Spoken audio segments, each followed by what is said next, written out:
Following program is paid for and presented by John DeMasi. The opinions expressed are not those of Town Square Media or station advertisers. WPG Talk Radio 95.5 presents Talk with a Purpose. Join the conversation by calling 609-407-1450. Now, the host of Talk with a Purpose, John DeMasi. Did they just say 29 for the low tonight? Oh my God, I'm not ready for that. I got to get my winter coats out. I can't believe it. Good morning and welcome to the program. It's Saturday, November the 11th, which means it's Veterans Day. And before we start the program, happy Veterans Day to all those. And of course, a salute to all the current members of the military, past members of the military, and those who made the ultimate sacrifice for us. And that is, of course, giving up their life for the American cause. A salute is what we can do and what we can say, but a heartfelt thanks from all of us, because if it wasn't for you, well, we don't want to think about that. But happy Veterans Day to all the families and et cetera who sacrificed. Again, it is Talk with a Purpose every Saturday, 9 till noon, WPG Talk Radio 95.5. I'm John DeMasi, 609-407-1450. That's the number here in the studio. If you have anything you want to talk about, you want to join in on the conversation, 609-407-1450. Want to congratulate Vince Palestina, Don Guardian, Claire Swift on their reelection. Generally, the Republicans, and they did very well in Atlantic County. And the Democratic Party, well, they appear to be in shambles. Some of the candidates that they ran for office, I don't know. But not so much for the Republicans, but the rest of New Jersey, the rest of the country. We'll talk later on in the program about the challenges that the Republicans are facing in 2024. Yes, we did well here, and we probably will continue to do well. But overall, I feel we have some problems, and we got to overcome them, and fast, because we don't want another 4 years of a Democrat or Biden or whoever they put up. 609-407-1450. Later on today, 11 o'clock, we have Joe Yakovich with our financial fix, our financial advice, our financial everything. Joe Yakovich is the man, and he will be here at 11 o'clock, and we'll talk to him. We're looking forward to that. And, of course, your calls at 609-407-1450. I read this headline in the past Monday's Philadelphia Inquirer, and I was encouraged. It said, Trump leads Biden in new Pennsylvania poll. According to this article, a New York Times Siena poll finds Biden trailing former President Trump in a head-to-head matchup in Pennsylvania by 4 points. Even more concerning, if you're Biden, the poll found that Biden trails Trump in 4 other swing states critical to his reelection. Also, the erosion of Biden's support is particularly significant among some key constituents, such as Black, Hispanic, and younger voters. Trump remains unpopular, but is seen as better equipped to handle issues like the economy and jobs, which rank high on voters' lists of important issues. Overall, Trump leads Biden 48 to 44% among registered voters across the 6 states. And again, they are Pennsylvania, Michigan, Georgia, Arizona, Nevada, and Wisconsin. What does this all mean a year before the election? Well, you know, we remember back in 2016, the polls said, Hillary, just landslide Hillary. Well, where'd that end up? You can say that it doesn't mean much, except to say that it looks as though Trump is trending upward. Interesting about this. Too old? The survey said that Biden is considered too old, while only 4% consider Trump too old. Now, I believe there's four years separating them. I believe Trump is 76 and Biden is 80. Not a big difference, but did you ever notice? Biden seems old. He seems frail. He seems, I don't even know what else to say. Old and frail. And it's just like, if a good wind comes along, he may get blown down. But Trump appears strong, and I think is strong. So that's really the difference in these two. But, and I say but, there's the issue of abortion.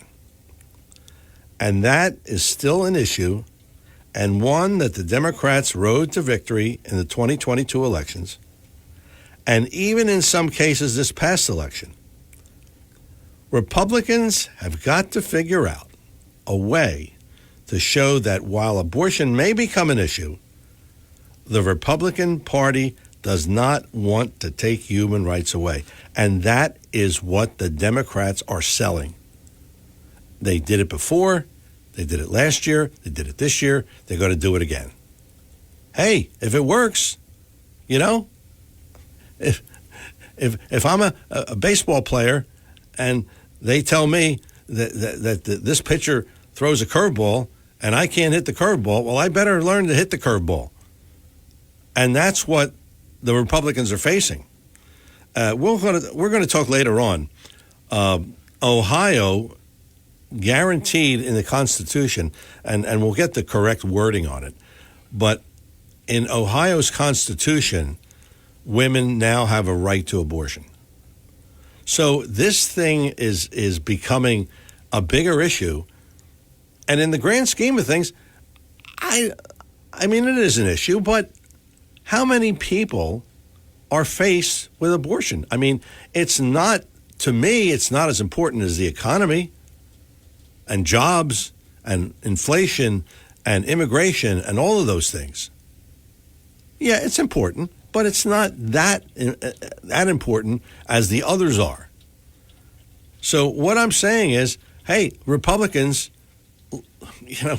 get your message, get a consistent message instead of this mishmash of, oh, well, the Republicans they're going to take, it starts with abortion, and then it's going to be guns, and it's going to be this, and it's going to be that. I mean, they got you thinking that it's going to be a dictatorship. And that's another thing. There was a city council election in Philadelphia. And the candidates, they won the election, the candidates who were running, but part of their message was, we got to get rid of Trump and those MAGA Republicans. Now you tell me, what does Trump and what does MAGA Republicans have to do with a city council election in Philadelphia? Nothing. Nothing at all. But you see how they all connect the dots. And there was another election in Pennsylvania for Supreme Court, and the Republican candidate was a very, very fine candidate. But the Democrat won because, again, the fear of abortion. So all I'm saying is, look, it's starting to look better for Republicans now. But a year is a long time. It's a very long time until the election. A lot can happen. And the Republicans got to get this message that, hey, we're not the party of against abortions. Yeah, we have some issues with it, but we're not taking away abortion. And that's the key to this next election. With that, we bring in the one and only Seth Grossman, and I know he's got a lot to talk about, and I got a letter, which you got a letter as well, Seth. Another disturbing incident in Columbia University, an anti-Semitic situation. So I'm sure you'll talk about that, among other things. But Seth Grossman, Liberty and Prosperity, and we welcome him to the show. Seth? Well, thank you. A lot of new stuff posted at libertyandprosperity.com. and I invite everybody to go to it. The elections were actually awful for Republicans in New Jersey, as well as Pennsylvania. You would never get a better chance for Republicans to pick up. You have Biden is extremely unpopular. The massive illegal immigrants are extremely unpopular. The crime is unpopular. The fact that so many Democrats are siding with the group, the Wahhabi bunch that wants to wipe out Israel. So a lot of Jews are having second thoughts. So, and it was also a low turnout election, which always favors Republicans. But yet Republicans did not pick up in New Jersey, did not pick up a single new seat in the Senate. So it's still 25 to 15 Democrat majority in the state Senate. The Republicans picked up one seat in North Jersey, but they lost Ed the Trucker Durr here in South Jersey. And the Democrats picked up 5 seats in the Assembly. So it's now 51 Democrats against 29 Republicans. And how did the Republicans mess that up? And there are a lot of reasons that you touched on. The abortion issue, the abortion issue for Republicans has become what the death penalty issue was for Democrats. Remember in the 1980s, the Democrats could not win an election because they'd be asked, well, are you for the death penalty or against the death penalty? And if they waffle on the death penalty, they're soft on crime, and the Republicans would win. So what did the Democrats do? They backed off in opposing the death penalty, but little by little they would make the public aware, oh, this guy was innocent, but they, condemned him to death, and they would go point by point on these little things to win sympathy, and that's how they got around it. And basically Republicans have to do the same thing on abortion. But what Republicans are doing, and you saw this with Vince Palestine and with the others, instead of advancing a reasonable position, the Republicans just pretend it doesn't exist. And of course, the Democrats will not let this be forgotten, and that's why the Republicans are in a pickle. But anyway, we posted a whole bunch of reasons, possible reasons, why Republicans did so poorly in this election, where they really should have picked up ground. And I invite people to go to libertyandprosperity.com. This thing, again, back to what I was referring to earlier, we both got a letter from Phyllis in Ocean City. And it's disturbing, not only in Columbia, but the amount of students that are protesting and are for Hamas. And it reminds me, and I think it will remind you as well, it reminds me of the 60s and the 70s, the college campuses, all the protests and all the demonstrations and all the rioting and all of that. I just don't understand it. Well, I do, because what they've done is they've had this narrative that America is racist, that whites are colonialist, and this is just another example of white people occupying the land of the indigenous people. I mean, that's what they're doing, and that tied into Black history and American history and this whole woke history. And for the first time, American Jews, who all this time thought they're so progressive and they're on the right side of history and we're tolerant and understanding.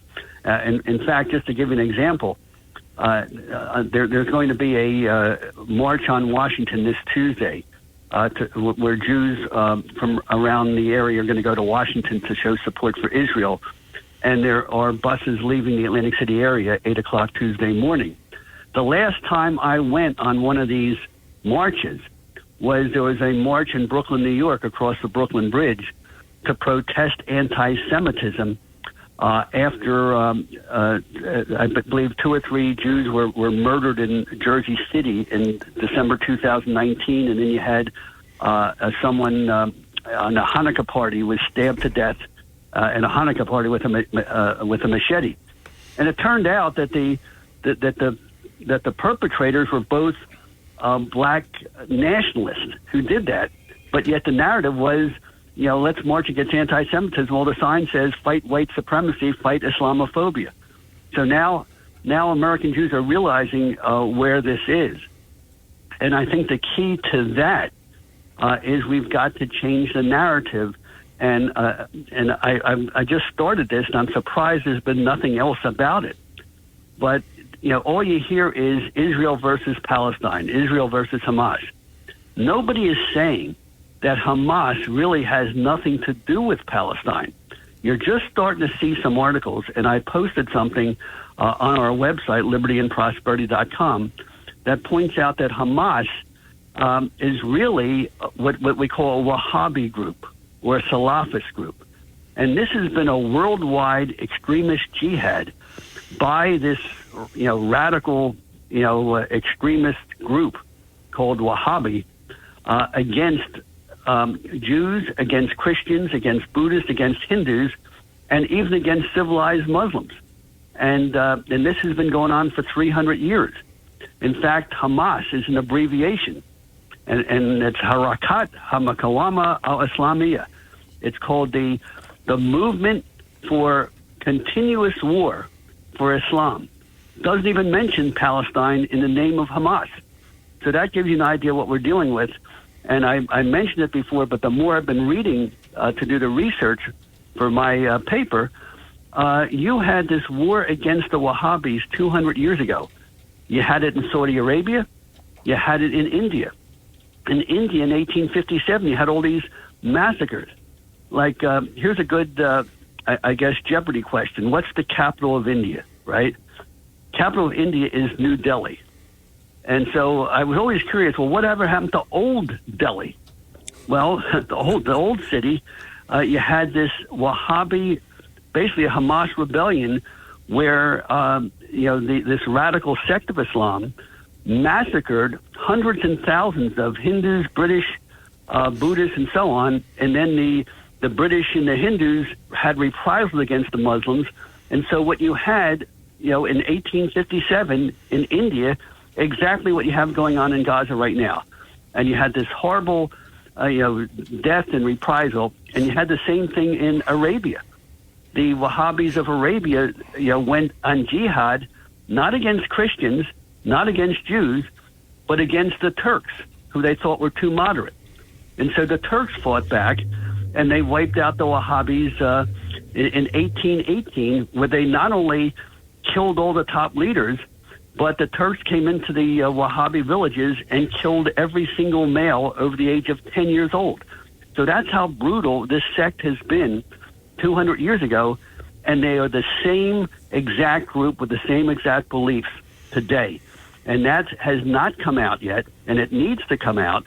And, hopefully, and I just saw some of the mainstream press is actually saying that Hamas really has nothing to do with Palestine. They want to bring the Islamic world back to the dark ages of the 7th century.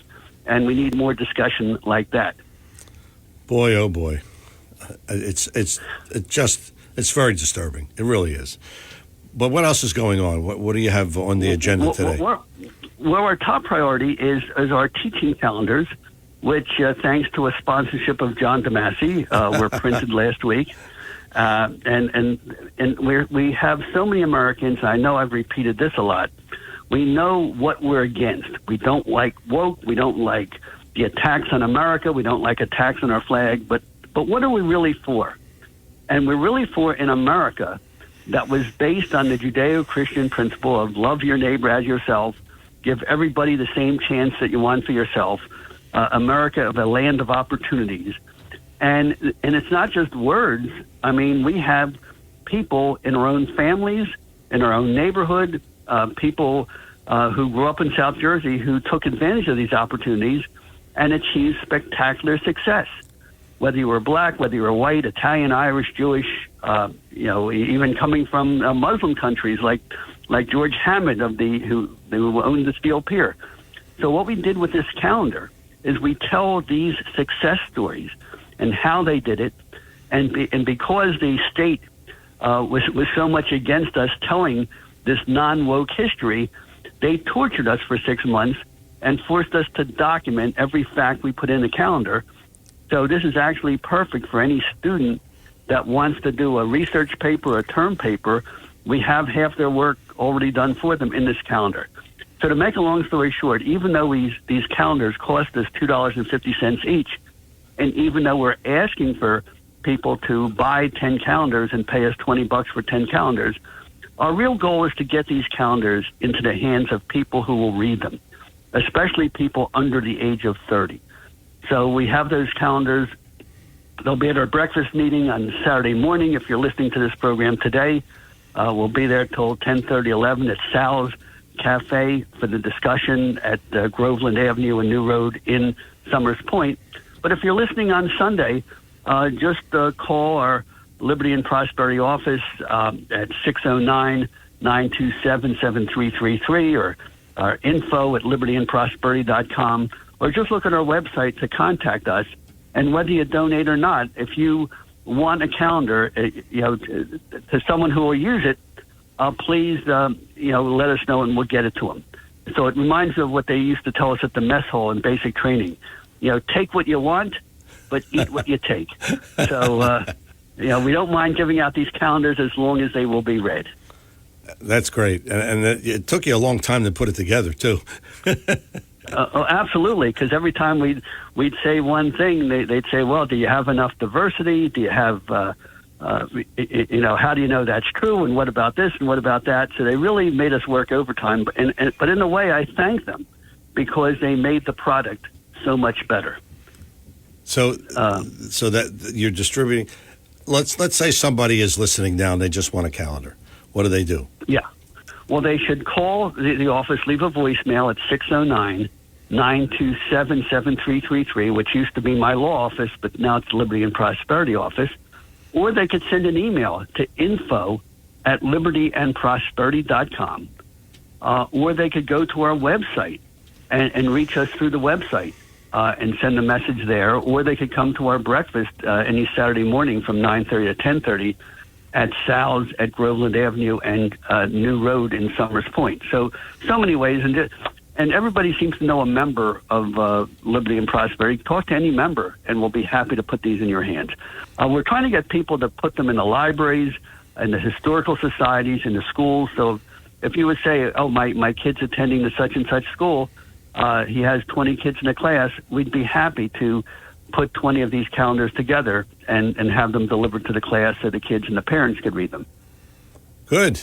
Well, we got to get it out there and keep spreading the word. Yeah, that's a positive thing. Another positive thing is in Atlantic City, we talk about stolen election and voter fraud. We had Jesse Kurtz in the little 6th Ward of Atlantic City, won in a Democratic ward with 70% of the vote. And what he did was all the things we say Republicans should do. He avoided issues that mean nothing but make people mad for no reason. He just stuck with the important stuff. And when it came to elections, he worked. He put together a group, and they went door to door, and they made sure everyone registered to vote and got their ballots. And really, Jesse Kurtz set the model for how Republicans could win anywhere. And as if to make that point, I know we're ahead of ourselves, but every February, Liberty and Prosperity has our yearly fundraiser with a speaker. We don't have the date or place finalized yet, but we did finalize the speaker. And the speaker is going to be Craig Calloway of Atlantic City, who is going to explain in great detail how you win elections and how Democrats win elections by knowing how to use the system, and how Republicans lose elections because they don't take the trouble to use the system. So that's going to be very interesting, but that's coming up in February. And I hope you'll have it on a Sunday. It will be on a Sunday. Good. I believe, yeah. It will not be at a meeting because we do want to have more people to come. By the way, just two things, and this is when we talk about Hamas and this Wahhabi movement, where their goal is really not to take over Israel. Their goal is to take over the whole world.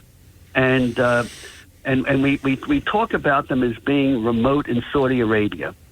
but many of our listeners who are immigrants from India will know that the real center of the Islamic world, or this jihad from this radical group, is not just in Saudi Arabia, but also in India, in the school called the Deoband School of India, where in 1857, when these Wahhabis had that revolt, that with all the brutality and massacres that basically wiped out the entire city of Delhi, and wiped out, you had a massacre at a place called Kanpur as well. And you had all those Errol Flynn movies, Gunga Din in Charge of the Light Brigade, that talked about all that stuff in the 1930s. That when the Wahhabis lost that war, they said, okay, we can't win with a jihad against the unbelievers. So they set up this school where they train this radical doctrine peacefully, and then they send these radical preachers all over the world. And that's what we have to look out to. They've been doing that for 100 years. And the other thing they're doing is they call it jihad from the womb, or jihad by babies. One of the things that the Gaza situation that nobody mentions is that in 2005, when Israel completely evacuated Gaza and said, Hamas or the Palestinians could run that, area any way they wanted to, they could have turned that place into Hong Kong and made it rich. But besides spending all their money on tunnels and rockets and bombs and killing Jews, they also encourage this jihad through babies, where the average Palestinian family in Gaza has 9 kids, 10 kids, 11 kids, and the population of Gaza increased from 400,000 in 2005 to more than 2 million today. They more than doubled the population in less than 20 years, and they have, the average age in Gaza is half the population is under 18 years old, and they're using that same thing with the immigrants to America. So this is a worldwide problem. I don't even know what the answer is, but you have to recognize that that's going on. And I guess the final point, I know you're saying Trump, and I know I'm in the minority, but, the Democrats want Trump to be the Republican nominee because they think he's the easiest one to beat. And the Democrats want to get rid of Biden. So I think a lot of that polling showing how well Trump is doing is not so much because the Democrats are coming around to Trump, but they want to have an excuse to get rid of Biden. And they want to replace him as quick as possible. But we'll have that discussion. I'm sure I'll hear plenty of this when I get into the meeting at libertyandprosperity.com, which is starting now. Okay, have a great week there. Okay, Seth. And, of course, Seth will be filling in for me next Saturday as I embark on a vacation. So he'll be here with plenty to say and plenty of time to take your calls. Seth Grossman, Liberty and Prosperity, the website libertyandprosperity.com. I'm John DeMasi. It's Talk with a Purpose every Saturday, 9 till noon. WPG Talk Radio 95.5, 609-407-1450. We have Craig, Bob, and John in that order, and maybe you at 609-407-1450. We'll get started with the calls after these words. When it comes to you and your family's financial wellness, there are so many things to talk about. We could go on forever. To help guide you along the way, Joe Yakovich has written a book called The Heart of Your Money, Inspiration for Financial Wellness. In the book, Joe talks about longevity, inflation, retirement surprises, and many other topics. For your free copy of The Heart of Your Money, call the office of Joe Yakovich at JML Financial at 856-751-1771 or email Joe at jyakovich@brokersifs.com. For over 37 years, Joe Yakovich has been helping families throughout the area navigate the difficulties of a sound financial plan. You'll find Joe's approach to be different and not just the cookie-cutter methods that are prevalent in today's world. The path to your financial wellness and or retirement starts with a call to Joe Yakovich at JML Financial Group. 856-751-1771. 856-751-1771. Or email Joe at jyakovich@brokersifs.com. Joe Yakovich is registered with and securities and investment advisory services are offered through Brokers International Financial Services, LLC. Member SIPC. Brokers International Financial Services, LLC is not an affiliated company. And we are back here on Talk with a Purpose. Let's get started with the calls. How about Craig in Northfield? Craig, good morning. You're on Talk with a Purpose. Well, good morning, John. How are you today? Good. Yeah, listen, nothing like them Cowboys. Hey, Prescott did a headstand. Did you see that? Yes, I did. I saw that. Couldn't happen to a nicer guy. Yeah, but to those Cowboy fans, I will tell you, it was a tough game. I know that there were some bad calls there, in your opinion, but us Eagles fans will still take the win. That's right. Every day of the week. Seth, stop it already. The polls aren't with you, Seth. It's time for you to hop on the wagon there. Am I allowed to play a little something real quick? Well, depends on what it is. Well, it's clean. Okay. It's the debate. Okay. It's a quick thing. Okay. The former president. I think there's something deeper going on in the Republican Party here, and I am upset about what happened last night. We become a party of losers at the end of the day. It's a cancer in the Republican establishment. Let's speak the truth. I mean, since Ronna McDaniel took over as chairwoman of the RNC in 2017, we have lost 2018, 2020, 2022, no red wave that never came. We got trounced last night in 2023. And I think that we have to have accountability in our party. There we go. What do you think of that? I saw that live. Did you see that live? Yeah, I thought he did very well. He did great. And really, he impressed me. It's not his time yet. He's a young guy. Right. He's going to be president someday. That's I don't know that he'll be president.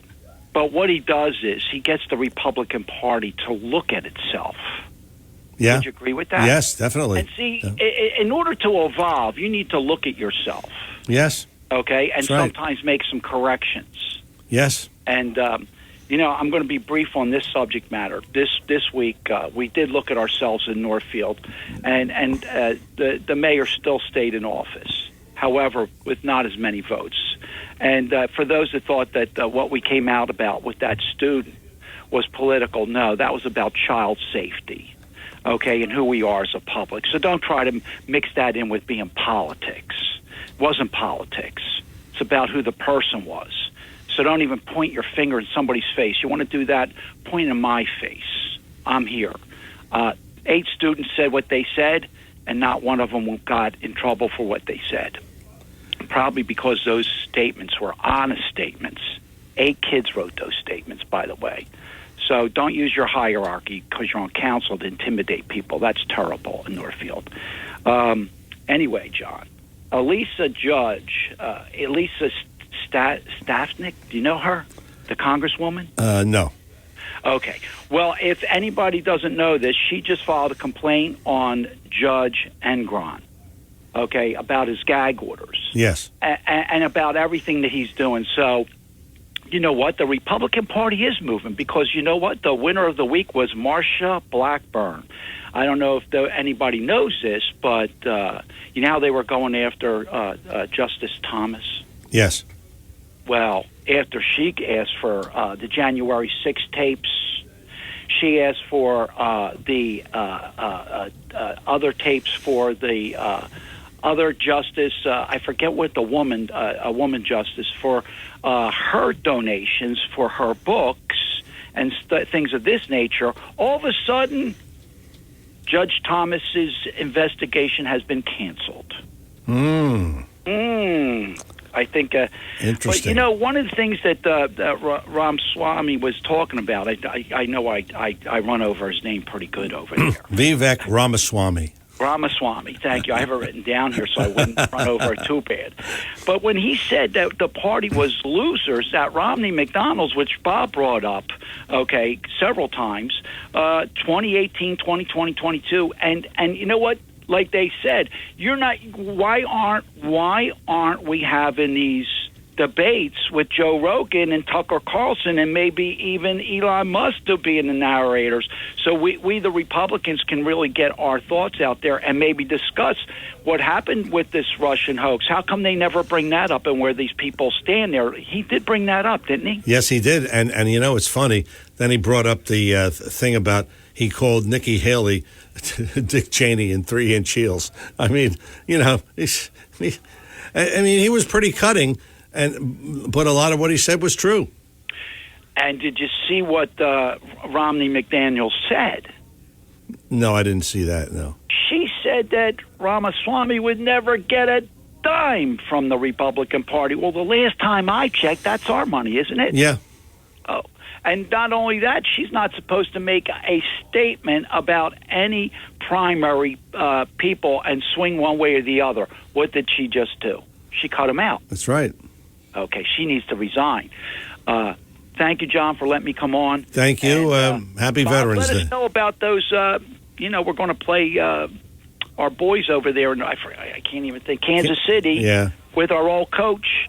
Bob, let us know what we're going to do there since John's going to be away next week. Yeah. Okay. Craig, thanks for the call. It is Talk with a Purpose every Saturday, 9 till noon, WPG Talk Radio 95.5. I'm John DeMasi.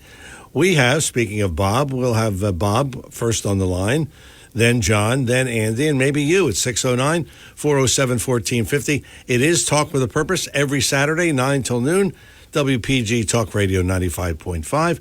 Also heard on 1450 AM and online at WPGTalkRadio.com. We're coming back with more of today's edition of Talk with a Purpose, but first, we talk about the good stuff. The good stuff that's at B.F. Mazzio, 601 New Road in Northfield, the finest fresh fruit and produce you'll find anywhere. I got a word the other day, very soon, like maybe in the next couple of days, Best of the Press will come out for the new year, and, well, I don't want to say B.F. Mazzio has gotten a couple of categories, but, it's almost official, okay? You just stay tuned and we'll tell you when. But B.F. Mazzio, of course, has gotten Best of the Press in the past, and that's because they are. That's as simple as I can make it. Fresh fruit and produce, baked goods, prepared foods, gift baskets. Those gift baskets are second to none. I mean, people get them far and wide, and they rave about them. And, with the holidays coming up, you can't get to Aunt Tilly in Sheboygan, Illinois. You want to send her a gift basket from B.F. Mazzio. B.F. Mazzio, 601 New Road in Northfield, online at bfmazzio.com. bfmazzio.com is the website, and check it out for yourself. And, of course, check out the store. I mean, if you have some time, you go in and you walk around real slow.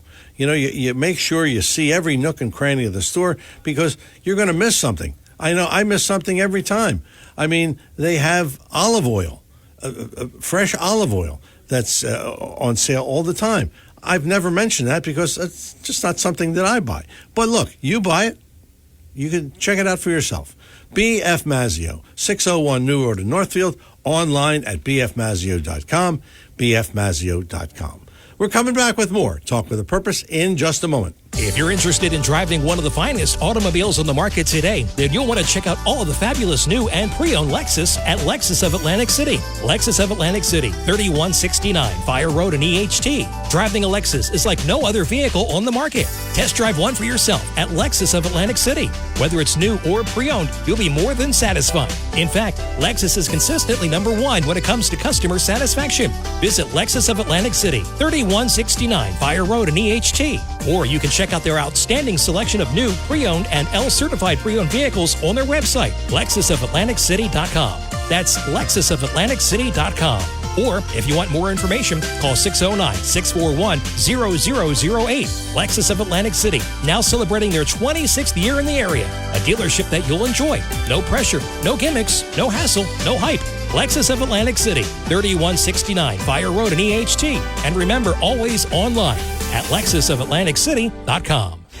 Your WPG Atlantic City Electric AccuWeather forecast for South Jersey today. We start the weekend with plenty of sunshine with a high today 58. A clear star-studded sky for us tonight, and we're going down to 29. Sunny tomorrow, a little cooler, the high 50. And then staying sunny and nice on Monday, we're going up to 56. Plan with confidence. Visit AccuWeather.com. I'm AccuWeather's Rose Tamburino on WPG Talk Radio 95.5. Back here on Talk with a Purpose. If you like to email me during the week, JDADV, as in Victor, 1 at Comcast.net. And we do get a lot of emails, and happy to answer them all. JDADV1 at Comcast.net. It is Talk with a Purpose every Saturday, 9 till noon, WPG Talk Radio 95.5. Let's talk to Bob in Florida or Cape May or somewhere. He's out there. Bob, good morning. I'm in Florida. It's way too hot here, John. Way too hot. 91 degrees yesterday. Jeez. Rub it in. Rub it in. Oh, I'm not rubbing it in. It was miserable. Horrible. Anyway, hey, John, look, Craig talked about the Cowboys and the Eagles. We were really lucky to win that game. I mean, I don't know how the defense could have given up 80 yards in 20 seconds, and the Cowboys had first and goal at the 6. I mean, I just don't know how that happened. But anyway, this is not a sports show. I agree with Craig totally about Ronna McRomney, and Charlie Kirk calls her Ronna McRomney. That is an accurate name for her. I mean, she's Mitt Romney's niece, and you know what? She's a saboteur. She's a problem. She spent millions on things like trinkets and flowers instead of doing what the Democrats do, is they target people, low propensity voters. They get out the vote. And an example I give is Madison, Wisconsin. Now, the abortion issue has driven Democrat turnout. There is no doubt about it. Polling for the Republicans since 2022, we've underperformed. And we've underperformed.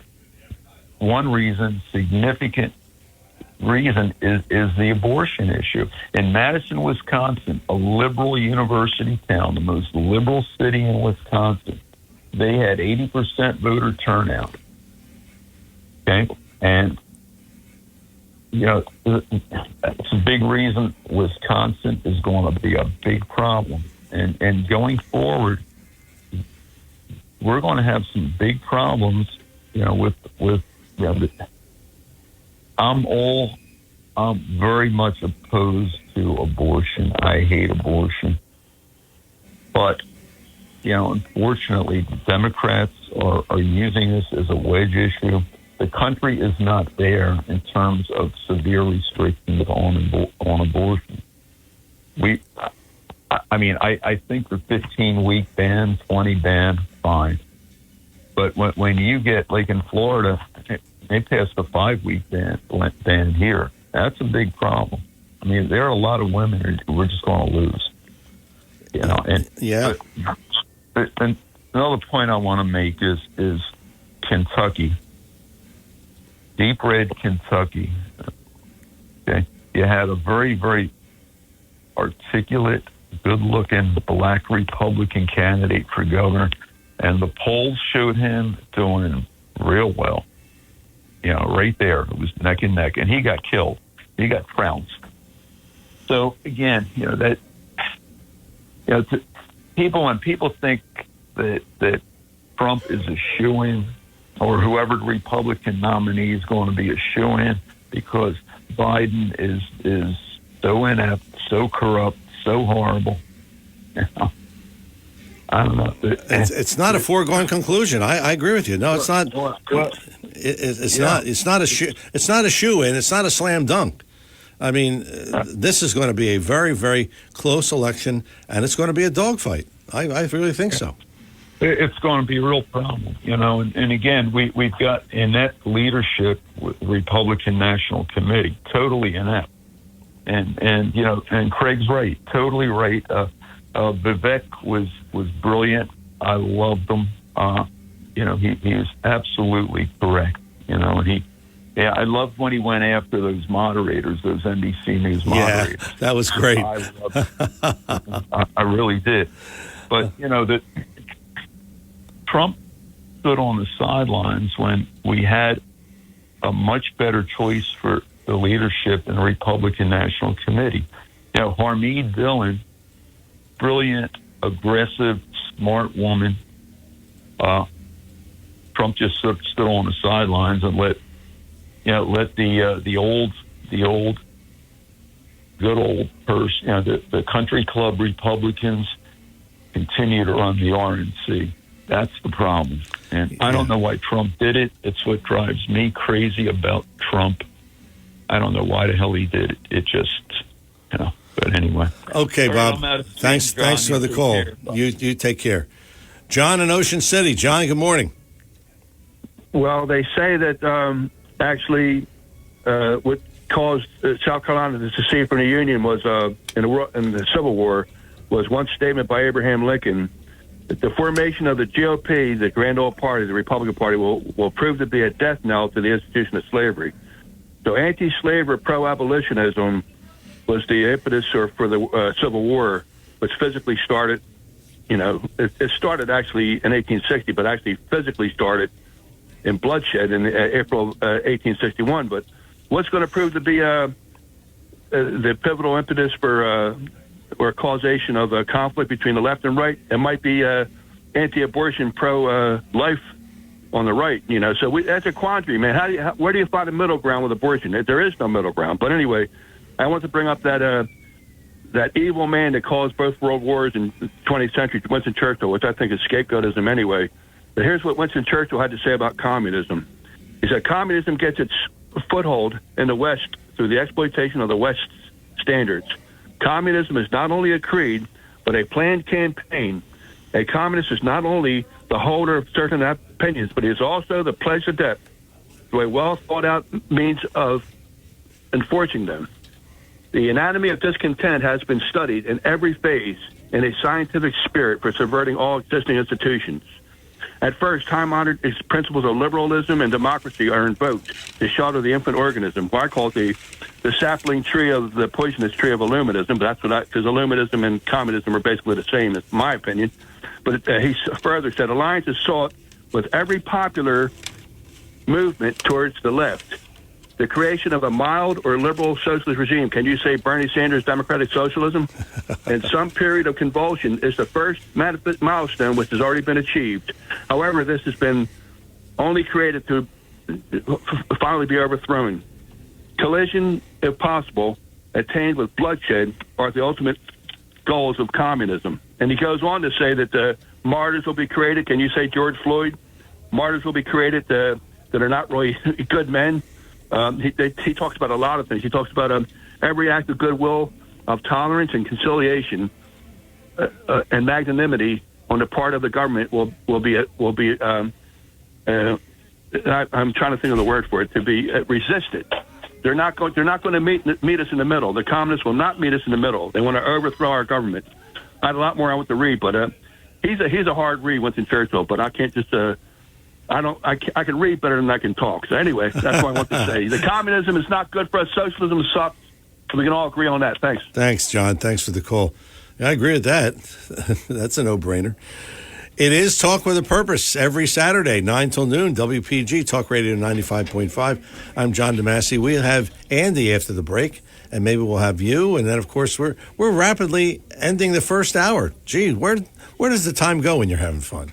609-407-1450, our number here in the studio. We'll come back with more Talk with a Purpose in just a moment. Joe Yakovich is registered with and securities and investment advisory services are offered through Brokers International Financial Services, LLC, member SIPC. Brokers International Financial Services, LLC is not an affiliated company. When it comes to you and your family's financial wellness, there are so many things to talk about. We could go on forever. To help guide you along the way, Joe Yakovich has written a book called The Heart of Your Money, Inspiration for Financial Wellness. In the book, Joe talks about longevity, inflation, retirement surprises, and many other topics. For your free copy of The Heart of Your Money, call the office of Joe Yakovich at JML Financial at 856-751-1771 or email Joe at jyakovich@brokersifs.com. For over 37 years, Joe Yakovich has been helping families throughout the area navigate the difficulties of a sound financial plan. You'll find Joe's approach to be different and not just the cookie-cutter methods that are prevalent in today's world. The path to your financial wellness and or retirement starts with a call to Joe Yakovich at JML Financial Group. 856-751-1771. 856-751-1771. Or email Joe at jyakovich@brokersifs.com. Oh, it's my turn. Talk with a Purpose is the show. Saturdays, 9 till noon, WPG Talk Radio 95.5. I'm John DeMasi. Let's talk to Andy in Brigantine. Andy, good morning. Welcome. Good morning, John. It's a great day in Brigantine. A real quick dovetail off of what John was saying. Lenin said that the goal of socialism is communism. The goal of socialism is communism. So you take your steps toward the communism. Yeah. The kind of stuff. Now, a couple of things that Seth was talking about. He mentioned the Islamists who want to take over the world. He mentioned that he said that, they will, and this is part of their credo, we will do this through our women's wombs. And he mentioned how they replicate. They have lots of children. And the average age of the people living in Gaza, there's like 50% are under 18. But what they also said is, we will conquer you through our women's wombs. We will conquer you through immigration, and we will conquer you by using your own freedoms against you. They use our own laws, our own way of life, our welcoming ways. We're a welcoming country. We're a compassionate nation. They're using that against us. So just to dovetail off of what Seth was saying. Now, Seth mentioned that they want to run against Trump because they know they can beat him. If that were true, John, then why was the stated purpose of the January 6th committee, according to Liz Cheney, it was to prevent Donald Trump from ever being able to run for president? Why do you have states trying to remove Donald Trump's name from the ballot? If Donald Trump, if they really want to run against Donald Trump, then why would you remove him from a ballot?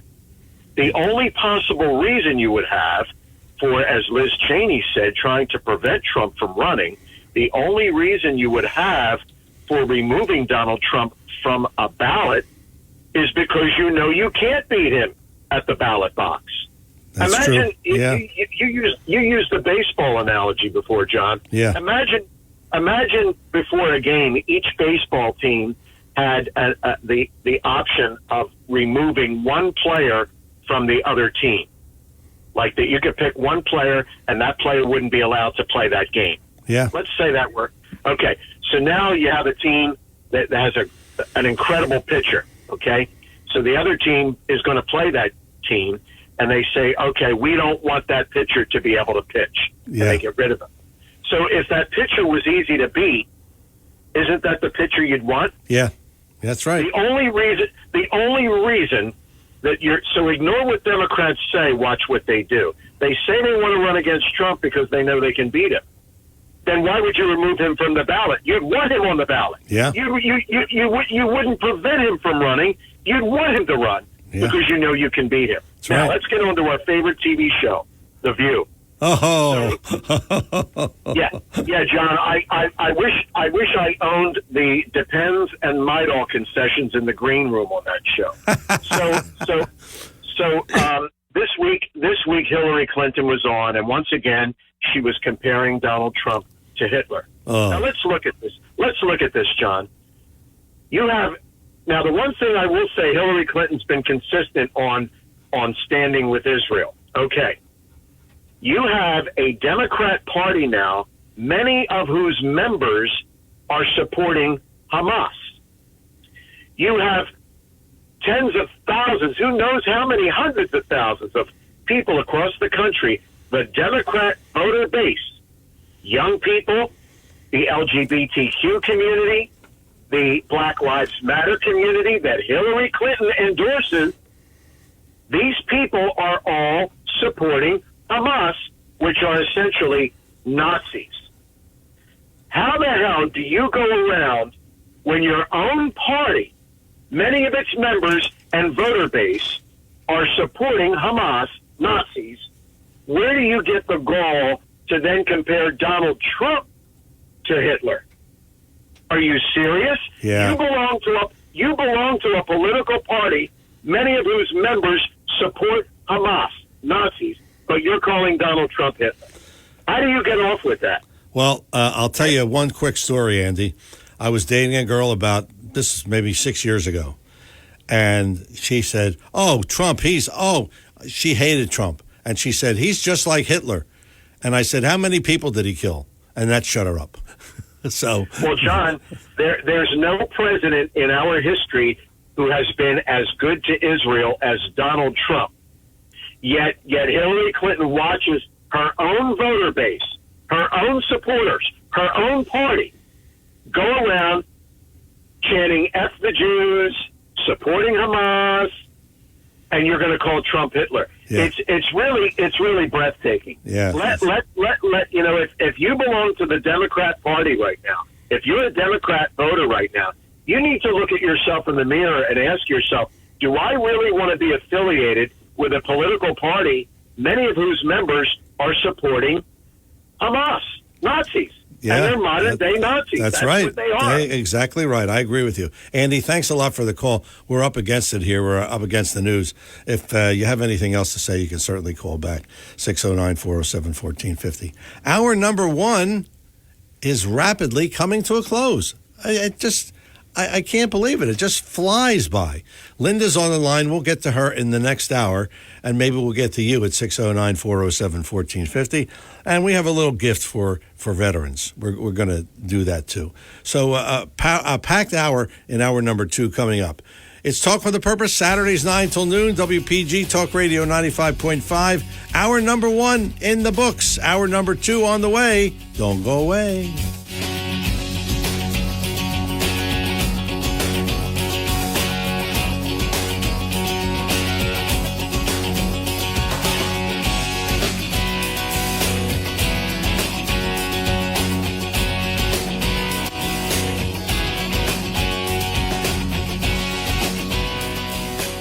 95.5 FM and 1450 AM WPGG Atlantic City, WENJ HD3 Millville, a Town Square media station. WPG Talk Radio 95.5 presents Talk with a Purpose. Join the conversation by calling 609-407-1450. Now, the host of Talk with a Purpose, John DeMasi. Hour number two, Talk with a Purpose, every Saturday, 9 till noon, WPG Talk Radio 95.5. I'm John DeMasi. 609-407-1450. That's the number here in the studio. A lot to talk about this hour, and before we do any of that, we'll talk to Linda, who's been waiting patiently on the line. Linda in Absecon. Linda, good morning. Even I'm mad at you. Why? I like you. I mean, you have such a nice way about you, John. But do you know that if our founding fathers were somehow resurrected and brought back to life, they would not believe how advanced our technology has become, nor how our morality has completely collapsed? Yeah, that's true. That's true. And to that I say thanks to Craig. You know, I admire your courage and your strength and the care that you have and the concern that you have for your young ones over in Northfield.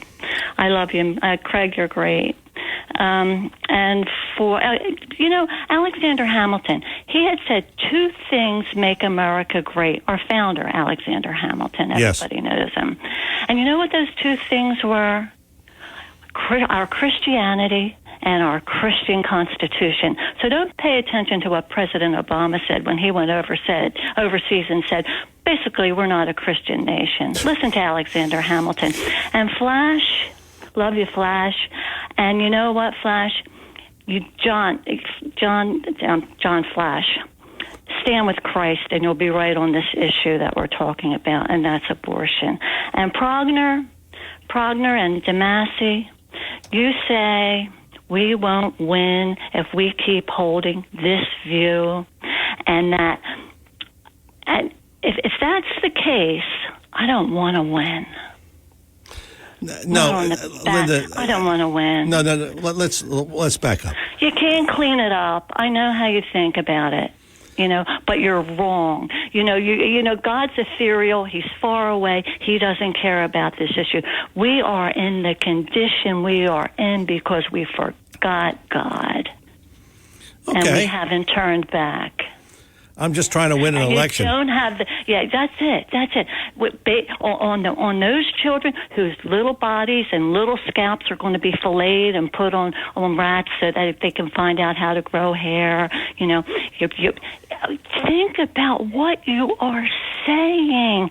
It's a human being. Life isn't cheap. It's a beautiful thing, and we are made in the image and likeness of God. Yes, and true. So that's how I feel. Okay. So if to do it your way, I don't want to win.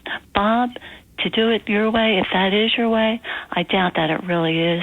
I don't want to win. Seth, if that's your way, I don't want to win. Give up a few. Would you have liked that to have been said during the Holocaust? I don't think so. No, of course not. But that's you're taking the extreme view, Linda. No, you are taking the extreme view, John. Respectfully, John. We disagree. But that's okay. That's okay. Thanks for the call, Linda. 609-407-1450. All right, here's what I'm going to do. We have a gift, and this gift is for veterans only. Now, you could be a veteran, you could be a family of a veteran, but somewhere in your family tree, you've got to be a veteran. Okay? That's the stipulation on this. This week, a name out of the past has come back to haunt us. And I do mean haunt, because he is running again for mayor of Jersey City. Oh, yes. He put us through the ringer many years ago. And when you hear who it is, I want you to tell me, 609-407-1450, who is this man? He announced this week he's making a comeback, running for mayor of Jersey City. Who is he? 609-407-1450. That's the number here in the studio. We'll see. By the way, it is for a $50 gift certificate to BF Mazzio. Wow, good prize, too. John in Ocean City. John, good morning. Let me guess, Governor McGreevy. I don't know. How'd you guess? Is that right? That's right. Oh, my gosh, man. Yeah, I'm becoming more of a political junkie than I thought. Jeez. Are you a veteran? Are you a veteran? No, I'm not. I wish I was at this point. Okay, well, we're restricting this particular contest to veterans, so... I'm sorry. I just figured I'd put my 2 cents in. That's all right. Okay. We'll give it to somebody else. That's all right. What's on your mind? There's something called ATK 293. It's flavor excitables that is extracted from the fetal tissue of aborted babies. Now, where it's coming from monkeys or chimpanzees or any kind of other creature, I'd say don't bother me while I'm eating, okay? But since it comes from humans, there is a certain name brand cola that I used to love to drink. I'll no longer drink any longer. Does that bother anybody? Does that turn anybody's stomach? This is a pivotal issue. This is a pivotal moral issue that it's a high ground that we cannot lose. We're going to lose everything. Everything's Machiavellian. This Hillary Clinton, who's pro-Israel, was also taking money from radical Islamists in her 2016 campaign against President Trump. And a lot of gay and lesbians that know she's gay. She's a gay woman. Just stop. Forget it. All right, but they were supporting her because she's pro-gay. But now they turned against her because she was taking money from people that throw gay men off of roofs and bury gay women up to their chest and stone their heads to death, okay? So this is Hillary Clinton, Machiavellian. We'll do whatever it takes to win an election, whatever it takes. That's what it is. It's a Machiavellian play for power. And, yeah, we have to hold on to the high ground. We have no other choice in this situation.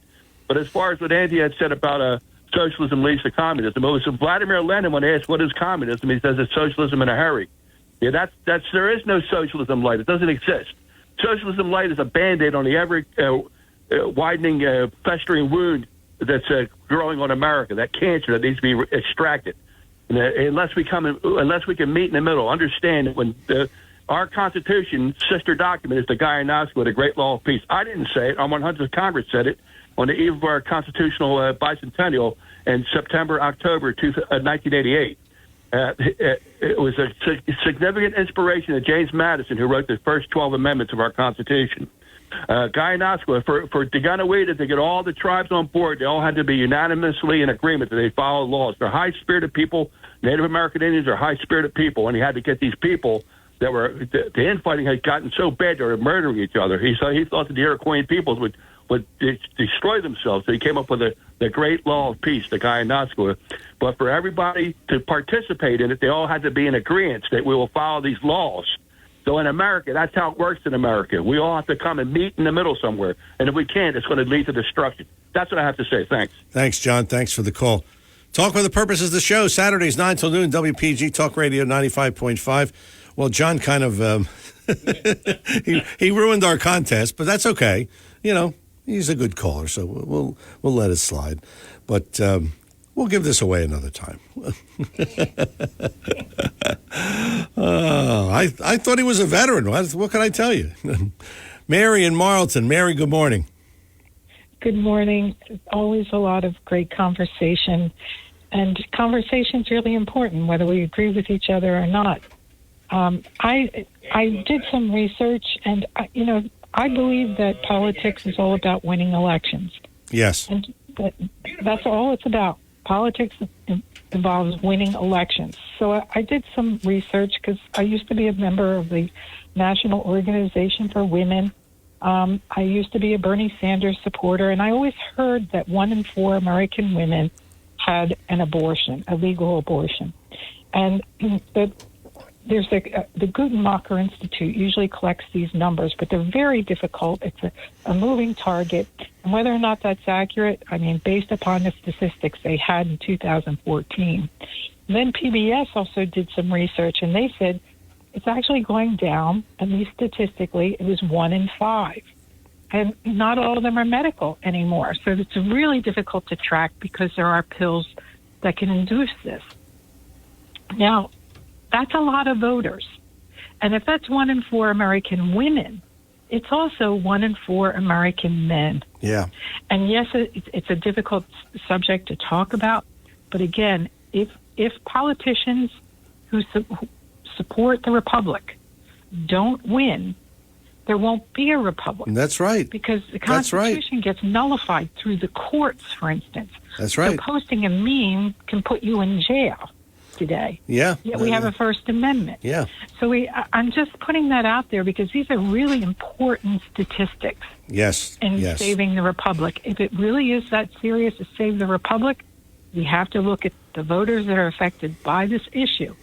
And if we're losing a lot of voters and the base is growing on the other side because of this issue, you just do the math and you see that it's going to be an impossibility to win. Yes.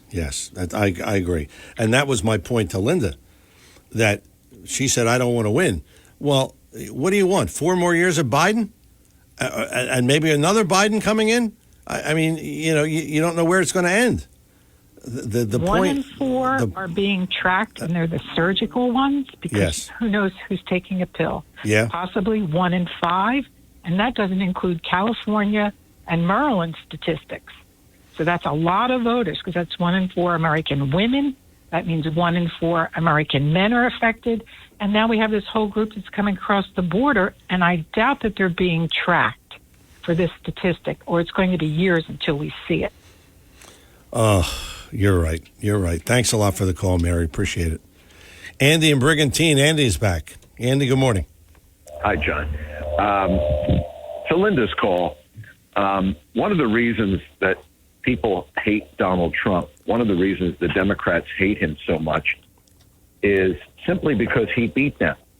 And Donald Trump beat them by using their own game against them and playing it better. Okay? Who makes the rules right now, John? Who has for years? The Democrats. Yes. They make the rules. Okay. The only way we can change this country is by being in power and winning elections.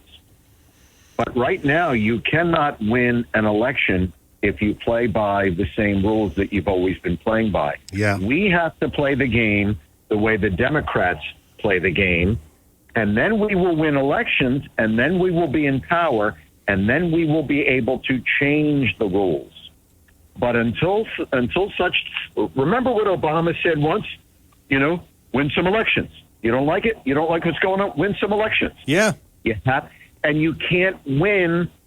We keep playing. We keep rolling over and playing dead. We keep letting the Democrats walk all over us. And as long as we continue to do that, what's passed is prologue. Okay? Yeah. If you keep doing the same thing, you're going to keep getting the same result. That's right. So I hear what Linda's saying, and that works very well on paper. But you can't change what's happening in this country until you win elections. And you can't win elections as long as you keep playing by these same games that have been losing you elections. That's right. You have to play by the Democrat rules until you're in power, and then you can change the rules. Yes, okay. that's it. By the way, John, back to The View. I know you don't watch The View, but No. I'm sure you may have seen the clip with Hillary on this week. Hillary Clinton has had plastic surgery. There's absolutely you can tell Hillary Clinton looked. I'll bet you Hillary Clinton looked 20 years younger when I saw her the other day on The View. And I was mocked when I said pretty much mocked saying that Hillary Clinton is going to run because the Democrats hate Hillary, and we know this. The Democrat Party hates Hillary. However, they hate Trump more than they hate Hillary. And if they think Hillary can beat Trump, or if they can cheat like they did the last time and get Hillary across the finish line, they'll get in bed with her. John, there are countries around the world that hate each other, okay? But these countries have one thing in common. Even though they hate each other, they all hate America. So these countries that hate each other will get in bed with each other if their common goal is to destroy America. So they're willing, even remember when Jerry Seinfeld teamed up with Newman to help him get that mail route in Maui.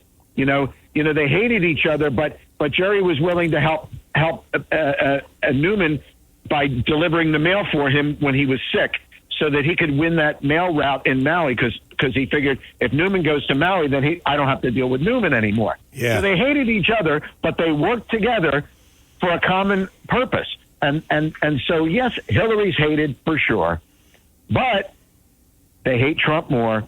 And if they think, now, what you were saying, it's not a fait accompli that Trump is going to win. You can't take it for granted, John, because look what happened in Pennsylvania. You had Dr. Oz, a brilliant guy, a great speaker, very charismatic. And then you had John Fetterman, who was basically a rock with moss growing on it. Yeah. Okay? Yet the voters of Pennsylvania voted for Fetterman. So, Joe Biden, as long as Joe Biden can fog a mirror, John, there are going to be people who are going to vote for Joe Biden. If he can fog a mirror, Joe Biden could have tubes coming in and out of him in a hospital bed, as long as he draws breath, there are people who will vote for him because they hate Trump. And I'll tell you, John, you mentioned the girl you were dating. I hear these people, they hate Trump. They hate Trump. And I say, why? I don't know. I just hate him. I don't like him. They can't give you a reason. Yeah. And they can't tell you something that he did that was bad, that made them hate him. It's an irrational. That's why they call it Trump derangement syndrome. Yeah. It's an irrational hatred. It's a visceral hatred. Yeah, he's brash. Yeah, he's arrogant. Yeah, he's full of himself. He's cocky. He's got a big ego. But look at the job he did. That's the only way you judge the president. That's right. You judge him by the job he did. Were you better off, like Ronald Reagan? Were you better off 4 years ago? Are you better off now than you were 4 years ago? No. And imagine what another, because here's what, and there's only one reason that Joe Biden is going to run, John, because as long as Joe Biden is in the race, he controls the Department of Justice, who has the sole power whether to prosecute him and his son and the rest of his family. They've been protecting him and his family. We know this for a fact. The whistleblowers, we know that the Department of Justice has been protecting the Biden family. Once Joe leaves office, he loses control over the DOJ, and he also loses his power to pardon people. Yes. So as long as Joe Biden stays in the race, John, even if let's say he wins and he resigns a month later, but during that month, he can issue the pardons. Yes. And he can pardon himself, he can pardon his wife, he can pardon his brothers, his sister, his son, and they all get off scot-free. That's why Joe Biden must remain in the race. Thanks for the call, Andy. Appreciate it. 609-407-1450, that's the number here. You know, this goes with my point that we've spent probably 70% of the time this morning discussing abortion. And there are so many issues that this country is facing, like inflation, like the border, like foreign policy, just name them. You can name them all right? And here we are talking about the thing that everybody's going to be talking about and may keep Republicans out of office, and that's abortion. And all I was saying was, we got to try to win this election. Isn't this what it's about?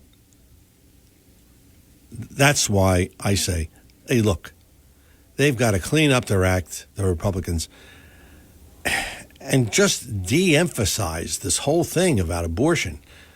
They're not going to take our rights away. We're going to talk about this in a couple of minutes. 609-407-1450. We got some open lines, so if you want to jump in here quickly, you can. 609-407-1450. It is Talk with a Purpose, Saturdays 9 till noon. WPG Talk Radio 95.5. I'm John DeMasi. We're coming back with more Talk with a Purpose in just a moment. But first, I've been telling you for 3 months that I'm going to go check out the new cars. My lease is up next month, and I don't know what I'm going to do.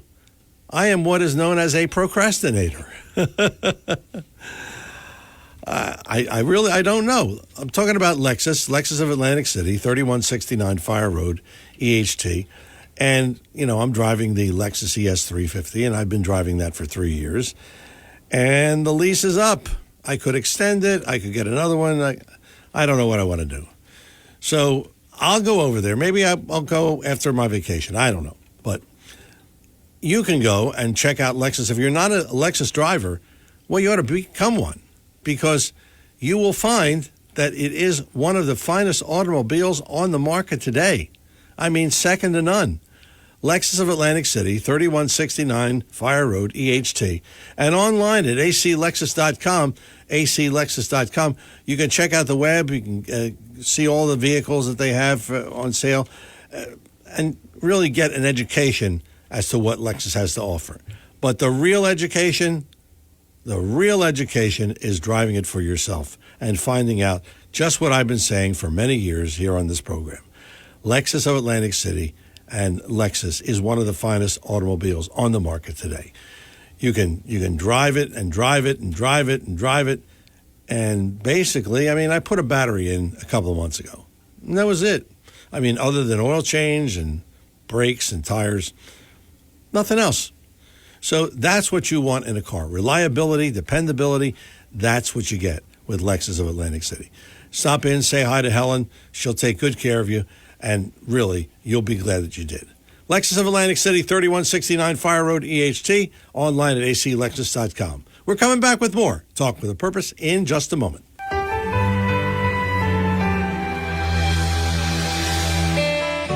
I'm Seth Grossman for libertyandprosperity.com. Everyone who lives near the ocean or the bay knows that we have a bad storm and flooding about every 20 years. Some people want their shore houses built on pilings. However, others like me would rather pay for major repairs and improvements every 20 years than walk up and down an extra set of steps every day.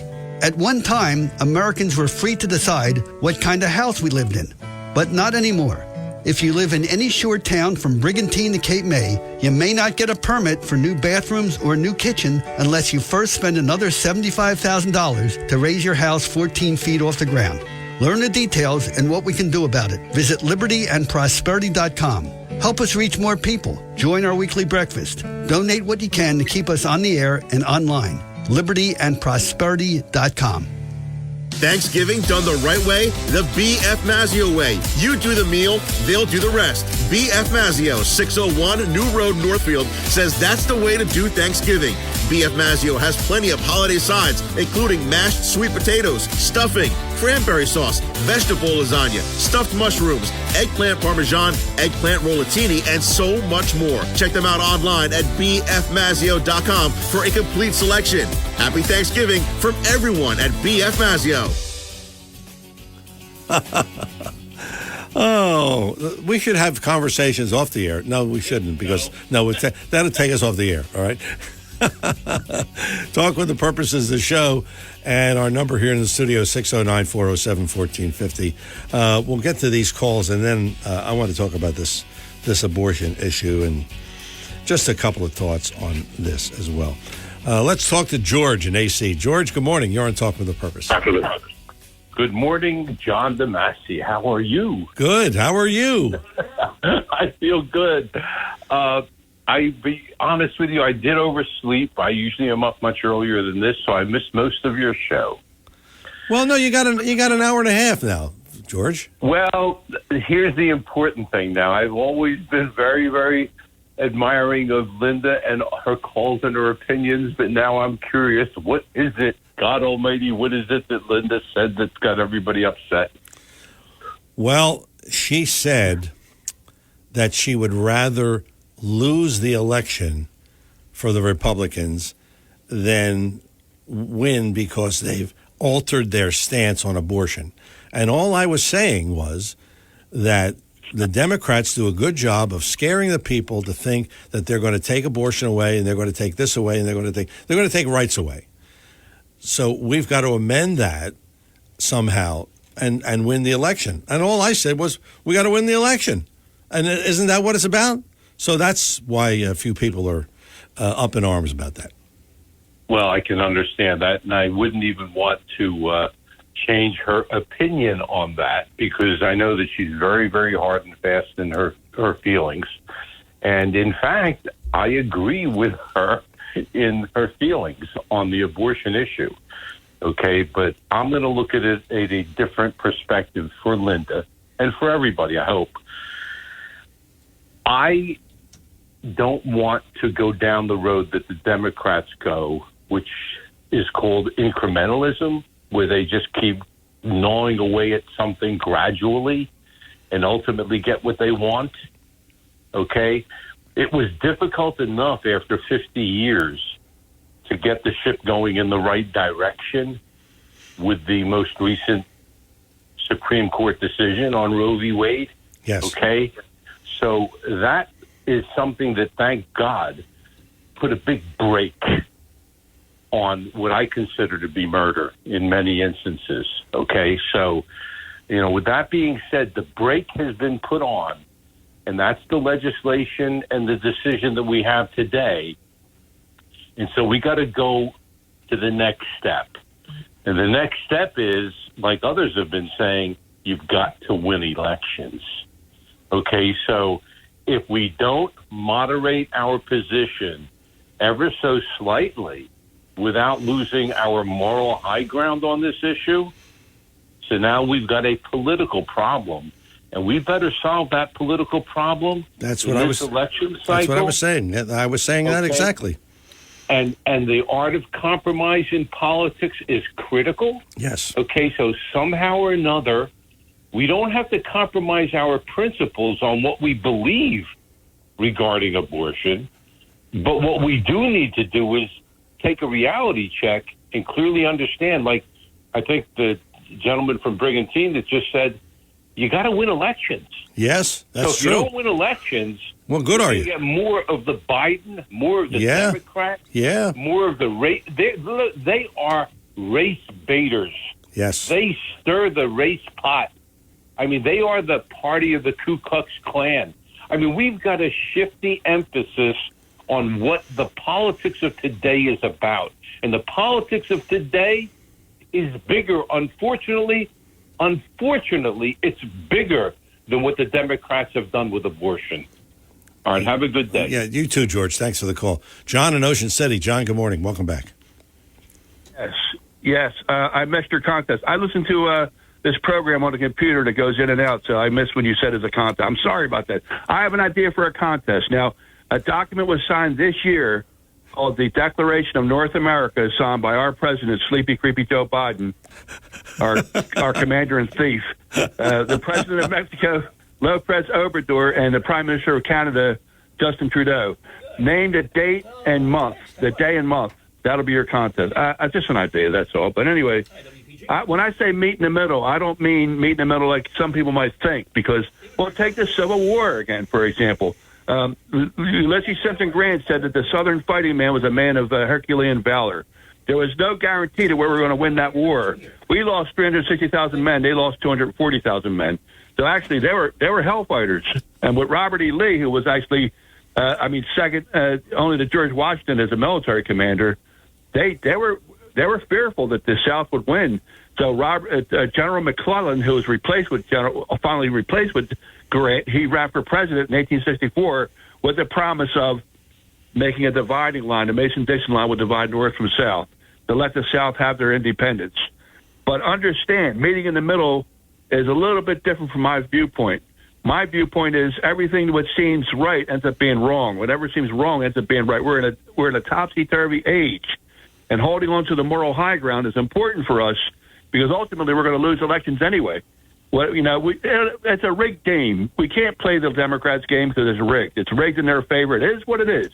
I heard a hint. I heard behind the scenes or whatever, or offhand, my ears picked it up, that President Trump may be selecting a female vice president. Well, Gavin Newsom is already going to. I understand that Gavin Newsom's going to run in 2024, and his running mate will be Gretchen Whitmer from Michigan. How about if President Trump chooses out Larry Elder or Tim Scott? The original Republican Party was 2/3 free black men. They're free soilmen. The free soilmen made up the original Republican Party. So ultimately, losing our high ground means we're going to end up losing everything.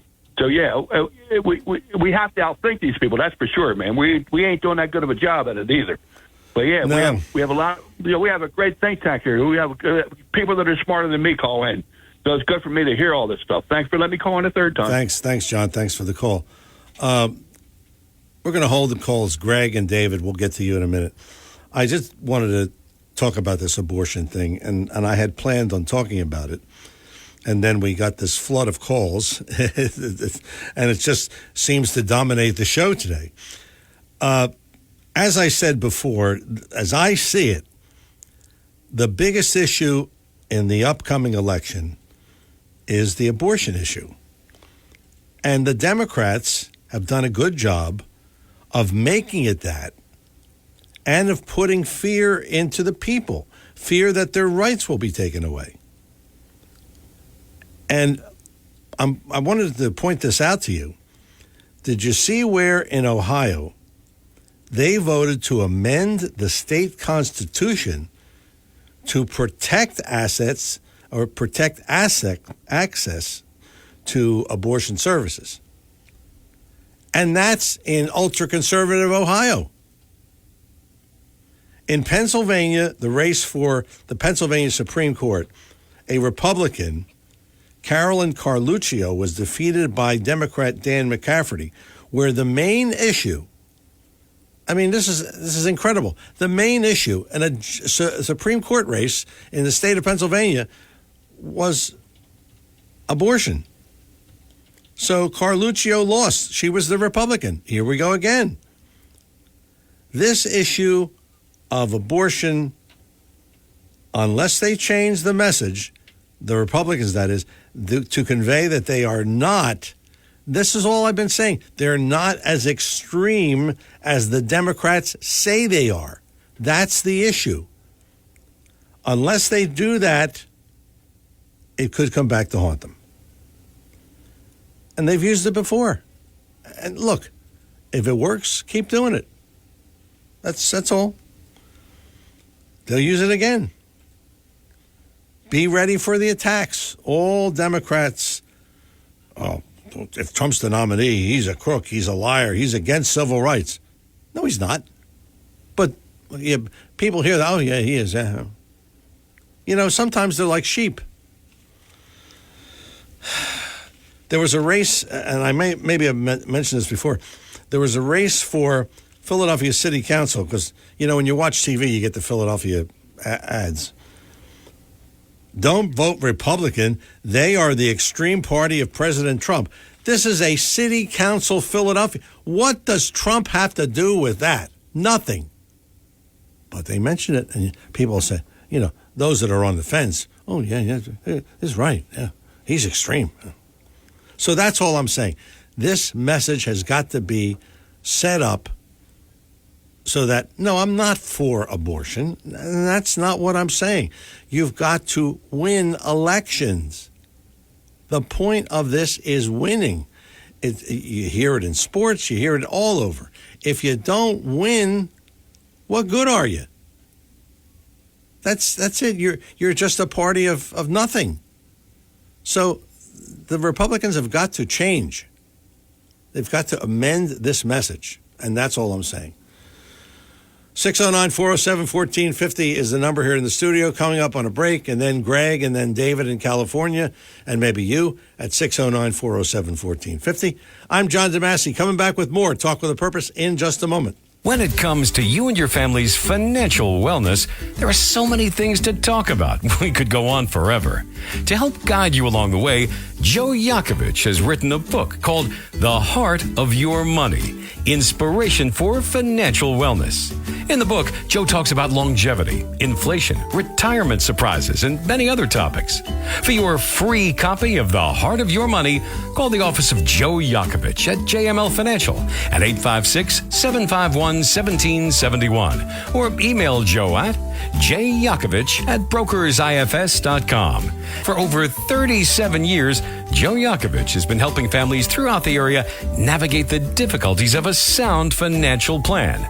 You'll find Joe's approach to be different and not just the cookie-cutter methods that are prevalent in today's world. The path to your financial wellness and or retirement starts with a call to Joe Yakovich at JML Financial Group, 856-751-1771, 856-751-1771, or email Joe at jyakovich@brokersifs.com. Joe Yakovich is registered with and securities and investment advisory services are offered through Brokers International Financial Services, LLC, member SIPC. Brokers International Financial Services, LLC is not an affiliated company. Your WPG Atlantic City Electric AccuWeather forecast for South Jersey. This afternoon is going to be warmer with sunshine, the high 58. We've got a star-studded sky to stroll by tonight, but you might want to bundle up. Lows dip at 29 degrees. Plenty of sunshine tomorrow, high 50 to wrap the weekend. Come Monday, plenty of sunshine when you get back at it with a high 56. Looking windy and plenty of sun on Tuesday, high 57. I'm AccuWeather's Ruth O'Brien on WPG Talk Radio 95.5. Back here on Talk with a Purpose, we do want to remind you that today, I believe we have reached a milestone. 200 shows. 200. I can't imagine what I talked about on show 125. Oh, my. What you do is you Google John DeMasi podcasts and all the shows come up.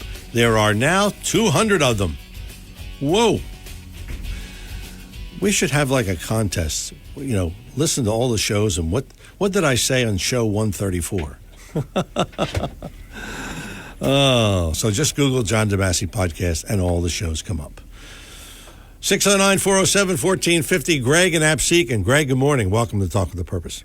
Mr. DeMasi, good morning. Good morning, Greg. It may be worth your while to revisit the 200 shows sometime. Yeah. It could be worthwhile. Yeah. The word abortion. I'm going to go backwards. In my mind, unnecessary death. You talk to 20 people of what one word means, and you're going to get 20 different variations of abortion. Yeah. And that's one of the complications that we will never solve. Because each person has their own interpretation of what that word means, and it's supposed to take care of all our problems as it equates to death. Yeah. Sorry. Unacceptable. Always will be. And if the Republican Party changes their position constantly, then we are no different than Democrats.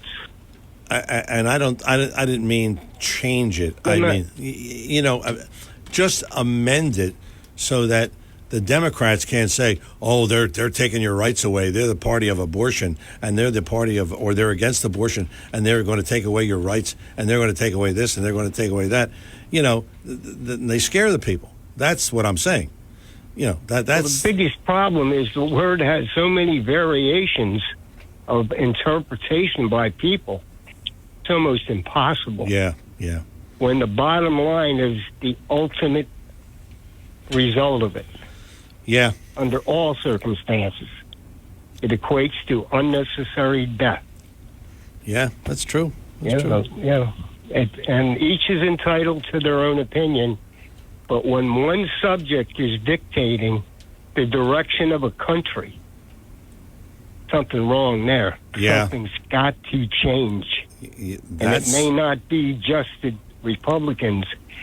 It may be a serious look at the subject and put some parameters on what's happening. Yeah. When they can talk about taking a birth, born, and killing it, it's infanticide.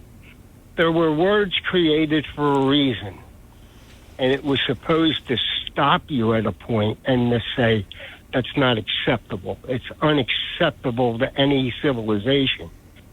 And we just throw that out the window and live with the word.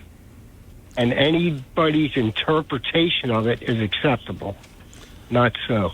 Yeah, Sorry. yeah. I agree with you. Greg. It's just one opinion. That's good. No, it's glad you shared that with us. Thanks for the call, Greg. And with that, and I told you before, a few minutes ago, Ohio puts in their constitution, and they voted on it this past Tuesday, that they have access to abortion. Now, women have access to abortion. It's in their constitution. Okay. That's what, we're talking about here. And you can see Democrats go, oh, boy, look at Ohio. Boy, we're for that. Yeah, okay. David in California. David, good morning. Oh, hey, John. Yeah, you're old enough to remember old Richard Nixon. Oh, right? Yes. Oh, yes. Well, after Watergate, Nixon needed somebody to protect him, to make sure that he would get reelected. I think Watergate happened in in the summer before 1972 election. And so he decided that he would make a pact with the early Right to Life movement. And so the Republicans have basically been living up to Nixon's need to have a Taliban, people who would vote for him at all costs, just because he made that pact with the early Right to Life movement. And it's kind of amazing that previous caller trying to claim that they're new definitions. You know, if there's a woman that's 8.5 months pregnant and she's in a car wreck, and that car wreck cracks the skull of the fetus, and the fetus is dying or dead, and is leaking out fluids into her uterus and creating rot, she better get an abortion, or she's going to die.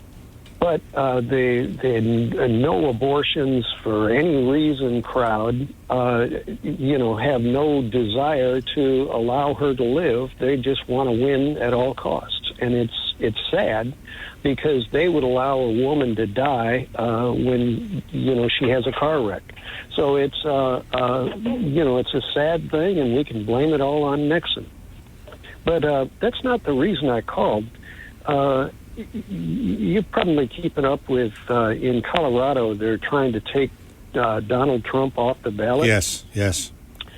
Yeah, and so when you look at the oath of office that the president does, he says that he's going to preserve, protect, and defend the Constitution. Well, the ballot status that they're talking about in Colorado uses the word support.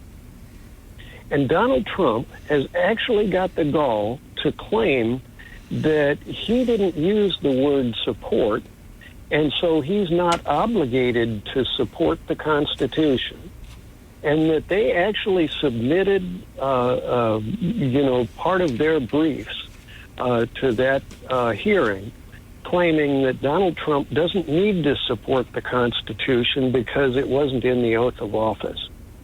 Now, would you want a weasel like that to be the president? Well, first of all, I don't know that that's actually true. I've got to see that.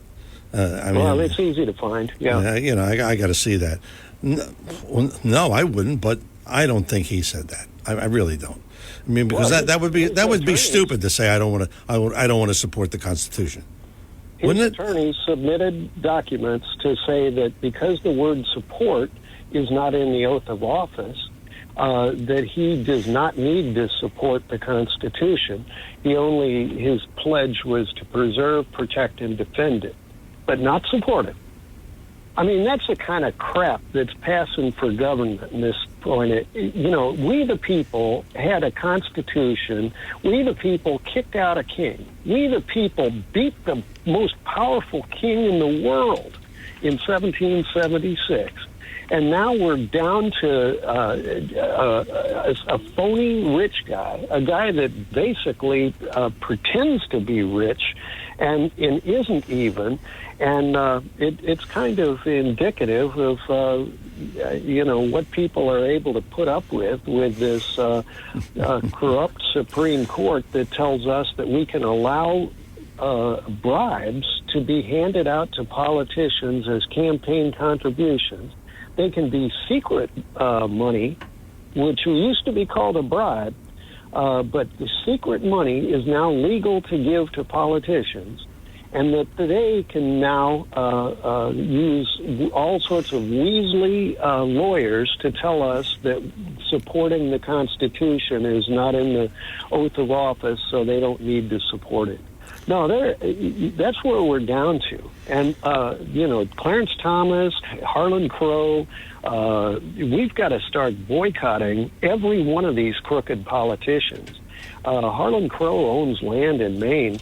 If you go to crowproperties.com, you can find out what properties he owns in Maine, and you can start picket signs up there, because that guy bought the Supreme Court. Yeah. And he bought that ruling that said, it's called Citizens United, that says that bribes can be given to politicians. And equally, Maine can, you're not in Maine, you're in New Jersey. Yes.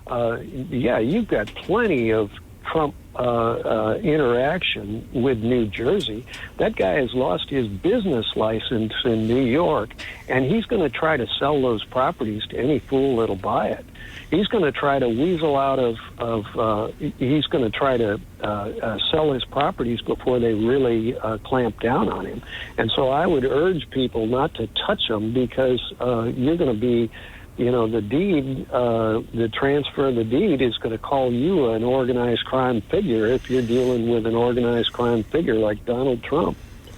Well, I thanks for the call, David. As usual, the call was full of Trump hatred. I mean, Donald Trump and organized crime. That's a good one. I mean, that's equal to the one who said he's like Hitler. Oh boy. You wonder why I have a headache when I go home today. Oh. I want to just tell you this. Ørsted, the Danish company who was to build those offshore windmills, they pulled out, of course. Ørsted is trying to get out of a $300 million guarantee that it agreed to pay New Jersey in the event it failed to build its first wind farm off the Jersey coast. Last Tuesday, Ørsted withdrew from the project. The next day, Ørsted wrote to the Board of Public Utilities saying it was withdrawing from an agreement that it signed with the state under which it would forfeit the money if it did not build Ocean Wind 1. So they said it. However, the BPU said it approved an escrow agreement on September 27th and a guarantee agreement on October 11th. Sounds like they're trying to get out of this. If you have allowed Ørsted to keep, if you remember in July, New Jersey approved a tax break that would have allowed Ørsted to keep federal tax credits that otherwise would have to return the electric ratepayers that they had been built to the project. So we would have got the money, but New Jersey said Ørsted will get the money. In the agreement, Ørsted and the state agreed not to sue each other. Oh, that's nice. Oh.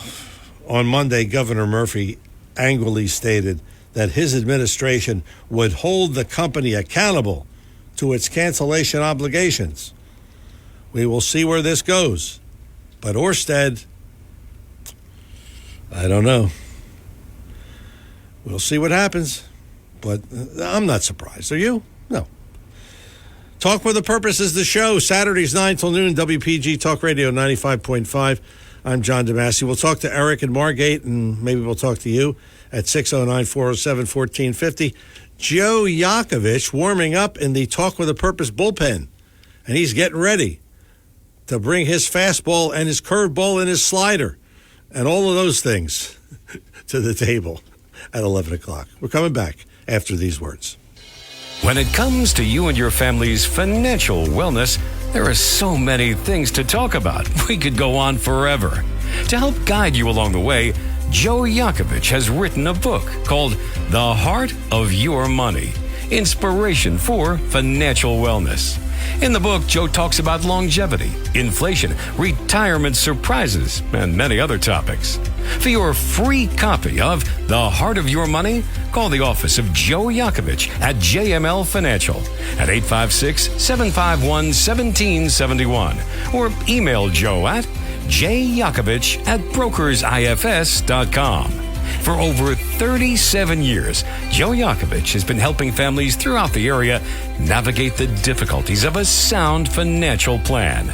You'll find Joe's approach to be different and not just the cookie-cutter methods that are prevalent in today's world. The path to your financial wellness and or retirement starts with a call to Joe Yakovich at JML Financial Group 856-751-1771. 856-751-1771. Or email Joe at jyakovich@brokersifs.com. Joe Yakovich is registered with, and securities and investment advisory services are offered through Brokers International Financial Services, LLC. Member SIPC. Brokers International Financial Services, LLC is not an affiliated company. We'll try to get to all these calls before Joe Yakovich, so let's start with Eric in Margate. Eric, you're on Talk with a Purpose. Hey, John, how you been? Haven't talked with you in a while. Been good. How about you? Good, hanging in. Boy, that guy was brutal. Yeah, he was. John, isn't it my understanding through the years that to save the life of a mother, they will abort a baby no matter what? Yes. It has to be aborted. Yes. Okay, yes. Well, what was he talking about? I have no idea. I have no idea. Oh, my God. What these Trump lives rent-free in their heads, and I love it. I love it. You know, listen, he didn't say one thing about corrupt Joe Biden. Not one word. Oh, yeah. See, you know, that's why California's such a mess. That dude's out in California. I don't know how they think out there. You know? Boy, this country's going to hell in a handbasket, brother. You know, you want to laugh, Eric? Yeah. My godson tells me the other day he's moving to San Francisco. Oh, God. That's what I said. Oh, God. But I didn't tell him that because, Well, did you see the pictures of the people sleeping on the streets out there? Yeah. Oh, yeah. John, I always wonder, who supplies them with all the tents? Who gives them tents, those expensive tents? I have no idea. I imagine some supposedly good Samaritans. Oh, my God. What a mess. What a mess. Listen, I'll let somebody else get on. Okay, thanks for the call. Dan in Linwood. Dan, good morning. Well, let's put it this way: if your niece again, let's lend her $240,000. Yes. Have her give you checks for $200,000 and $40,000. And how would that sit with the IRS? Would you think? Not too good. Would it? And now Biden says that he's not going to release his banking records, but his releasing it has nothing to do with the IRS, who could get him in a heartbeat. Yes. And they have to find out where the cash came from for a $2.7 million house. He paid for it in cash, but they're not showing the banking records. Where was the cash? Under the mattress? You try to buy a house with $30,000 in cash, and they ask you where you got it from. I don't know. Yeah, we're talking $2.75 million in cash. Yeah, that's 5 times more than Menendez had on stuffed in the coats. Yeah.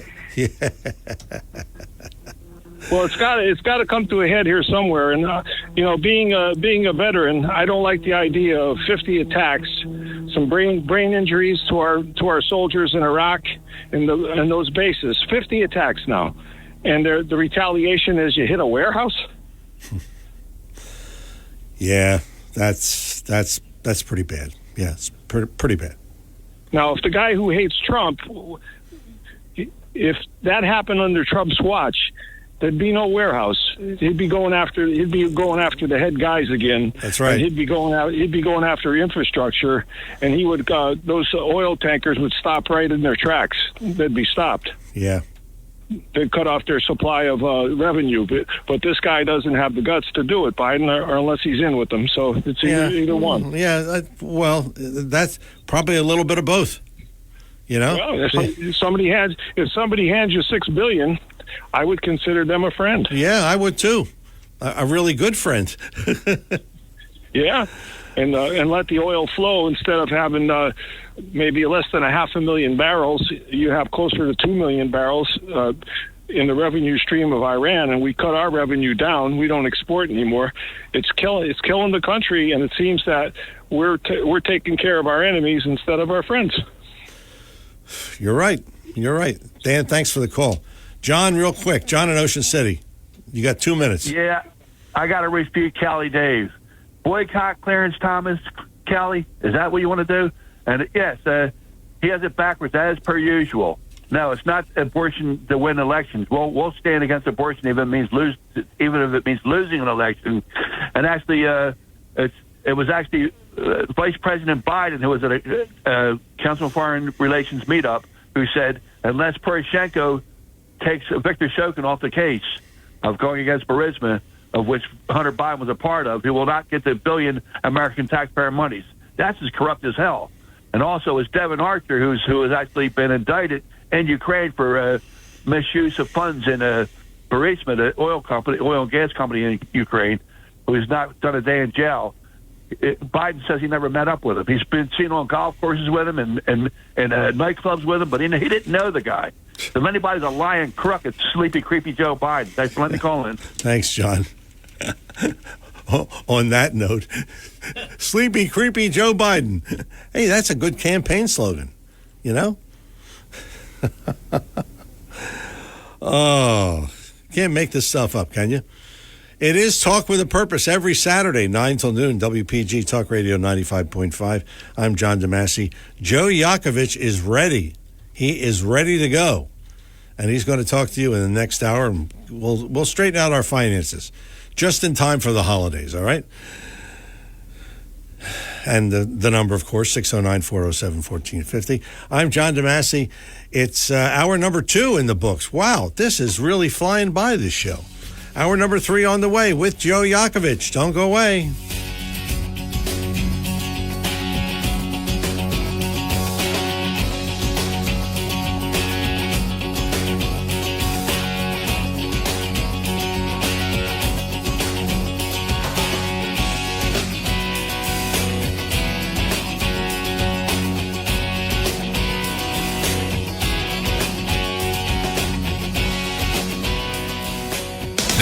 .5 FM and 1450 AM WPGG Atlantic City, WENJ HD3 Millville, a Town Square media station. WPG Talk Radio 95.5 presents Talk with a Purpose. Join the conversation by calling 609-407-1450. Now, the host of Talk with a Purpose, John DeMasi. Hour number 3, Talk with a Purpose, every Saturday, 9 till noon, WPG Talk Radio 95.5. We like to call this the Joe Yakovich Hour because it features Joe Yakovich. I mean, where else would we get that, right? That's a genius, genius line. That's one of the best lines I've heard today. Absolutely. You've been quiet this morning. You usually come in here and you raise havoc. Overwhelming things have been going on in our lives today, and I don't have to tell you. It's if you turn any of the stations on, from the debates until we are here in the studio, it's mind-boggling, John. Yeah, it really is. Yeah. And like I said with people when I meet with them, I've been doing this for, I'm afraid to tell you, going on close to 40 years, and I've never, ever seen all the things that have happened over the last very short period of time, a couple of years. So, it's hard for me to swallow it because I am in the futuristic, optimistic planning for people, what they want and need to retire. And we've been living in this lucky, the last, 10, 12 years with the lowest interest rate that's been suppressed. And now it's showtime. You can only kick the can down the road so long, and it has to come out and bite you. And where it's going to bite us, I don't know.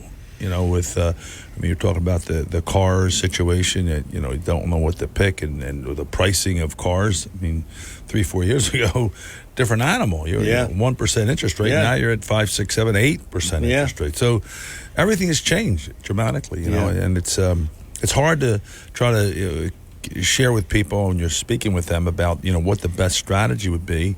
And I basically and I had some clients yesterday came in and we talked. But I wanted to get their opinion on what they thought that was going to take place in their lives. And it's hard. Because it's then for them, it's also a very difficult moving target that they're trying to achieve to retire. So it's a more challenging today than it has been in a long, long time for me. So today you want to talk about the 4 do's, the 4 don'ts, and 1 never do. That sounds like a rock group. Yeah. The 4 do's and 4 don'ts, and the 1 never do. And that's a good. You remember that, right? Yeah. 4's and do's and don'ts. Yeah, we follow up from last a couple of weeks ago when the 4 do's, and the 4 don'ts. The first 4 do's I mentioned last week was know how much income you need when you retire. I mean, this is a big number. I sit down, I said, you have approximately what that number may be. You know, and I'm talking about, you know, the turn the key in your home. You know, in mortgage, rent, whatever it may be, taxes, you know, things you pay for, you know, all the miscellaneous, and you come up with a ballpark figure that we can zero in on. That's the number one. Shelter a portion of your money going in, no matter where and when you start this process. When you started out day one, when you're in your 20s, even now, I get people to still save money and prepare for something that we don't see, but now it's coming with healthcare. I mean, healthcare is an issue that everyone is now talking about more than ever. And, you know, you really need to have a yearly strategy, not just looking at the numbers. And I say that all the time. You really need to look at, you know, where we're going to go with this money and how we're going to get there and who we're going to give it to. And if we're going to give it to anyone, meaning family or charity and so forth, what's the best way to do that? So we zero in on those type of questions. And they're always changing, John. It's kind of weird, but they've always started out one year, and all of a sudden something comes up.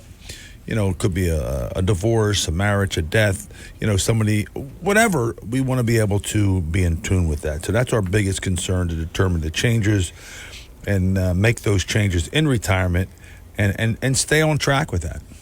You say a yearly review, and that's not really what you mean. You mean a strategy session. Yeah, because you don't want to look back on what happened, because everybody knows what happened. Right, exactly. And I get that all the time. I mean, even yesterday I was having a conversation with a new prospect, and you know, I said, "Have you ever had anyone that sit down and talk to you?" No, I haven't. So we uncovered a lot of things that. For someone like myself to be able to ask those questions freely, and if they're willing to do that. But prior to that, I was with a single woman. This was a couple yesterday, but a single woman, husband passed, and she was going into another relationship years after, mind you. But she was into a situation where she was single and wanted to know, you know, what steps and, you know, what she was thinking about doing when she would want to retire and what have you. But it's a really and in the beginning it was kind of difficult for her, because she says, I never actually sat down with anyone to share this information with them. I said, well, it's confidential. I'm fiduciary, and I gave her all the conversation up front on how we work. But after a very short period of time, you know, we started to really, she saw that I became, for her financial doctor. You know, I really wanted to make sure that she was giving me the right information so I can give her the right, you know, whatever it may be, the right prognosis on what she was going to do, or the right vitamins, or right, you know, medicine to take. But, you know, you need to have those questions on the table, and you need to be truthful with them, because sometimes I share with people, I said, I have some bad news to tell you. Your plan's not going to work, because under, you know, what we have, maybe what she's spending or how she's spending, you know. And it's really funny, because one of the questions I asked, John, believe it or not, and people, you know, and I've changed my questions, not just financial, because anyone can, you know, put the financial stuff down. I go, where are you from? And she said, why do you ask that? I said, well, you'd be surprised on how what I take in consideration, you know, where are you from, will determine some of the things that I know from just experience, and not 100% sure, but how they have lived, or how they were, you know, spending their money. And also, you know, what are the things that you went through when you were, you know, doing these things. And it'd be surprised where, you know, my parents were very frugal, so that made me somewhat frugal in how I saved money. Or if I was frivolous with my money, and I threw my money all over the place. So you kind of get a kind of a read on that when you're asking those deep and narrow questions about people, on how they save, how conservative they are, how aggressive they are. And they look at the stock market the last, you know, 10 or 12 years like that's supposed to happen every year. And I'm afraid to tell you that's not the case. No. And you know, and you're well aware of that. It is Talk with a Purpose every Saturday, 9 till noon, WPG Talk Radio 95.5, also heard on 1450 AM and also heard online at WPGTalkRadio.com. Joe Yakovich is here. Joe is JML Financial. His website is jmlfinancialgroup.com. We'll give out his office number in just a couple of minutes.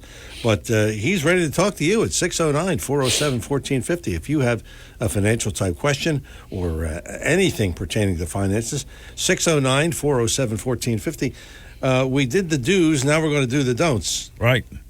You know, the biggest number one don't, John, and we see this now, is the effects of inflation. We've talked about this, and now we are both seeing inflation in all facets, you know, from cars to homes, and more importantly, healthcare. Where is this inflation going to be when you get into retirement years, and the expense you might go through is now looking at it through the roof. So the cost nearly almost, and everything has gone up dramatically, but rising costs of living aren't just obvious to us, and sometimes they are, but it's coming on quite sneakily. And when I say sneakily, I'm talking about a word that it sneaks up on you. You don't feel it, and you don't see it happening, but it happens gradually, and all of a sudden it creeps into your money, and inflation can quietly, slowly eat away your retirement monies. And if you have a bad market this is happening, and you have a decreasing market or a volatile market, and you're pulling money out, that game's changed dramatically. Putting money away and working, that's a pretty easy step-by-step process. I mean, you buy high, low, and what have you. But when you're dealing with distribution and spending, and I ask people all the time, John, I sometimes scratch my head. I said, you saved all this money, when are you going to take it out? And they're like speechless. I said, are you going to leave it to someone? I said, okay. I said, what's going to happen is you're going to be miserable of not spending the money, but when you pass, the people you give it to are going to have a big party on your behalf. That's got to turn around a little bit. I need you to enjoy your wealth, and a lot of people don't see that. And the numbers are staggering, John. For somebody in their 50s and 60s, technically the number, so to speak, you need to have in $1 million plus range. But we find across the board, believe it or not, people that are in the 50s and 60s only have approximately $130,000 saved in retirement. So they're hoping and praying that Social Security doesn't run out, or it's not cut back. And we'll talk about that. But that's another issue, again, because of our government did what they did and kicking the can down the road. And because of interest rates going up and our debt continues to go up, we're going to start to see some issues and some cracks in the plan. Okay, you say inflation can quietly and slowly eat away at retirement monies. Correct. If you don't have a solid plan. Right. Okay. What is a solid plan? Well, you know, you've heard me talk about this quite a bit, you know, the bucket theory. I mean, I don't know what you want to call it, but you need to have buckets of money in situations where you have some money that's guaranteed, where you cannot lose at all. The money does not any loss at whatsoever in market volatility. The market would go, if it increases, it will go increase. And that could be with an index, it could be with a tech fund. It's inside this bucket of, so to speak, of money that will increase in value, but when the market turns sour, you get 0%. So that's another bucket called the index bucket. So we put money in there specifically so not to lose money. You know, I believe it or not, John, there are two type of people that I talk about all the time. You have people that have money and people that want money.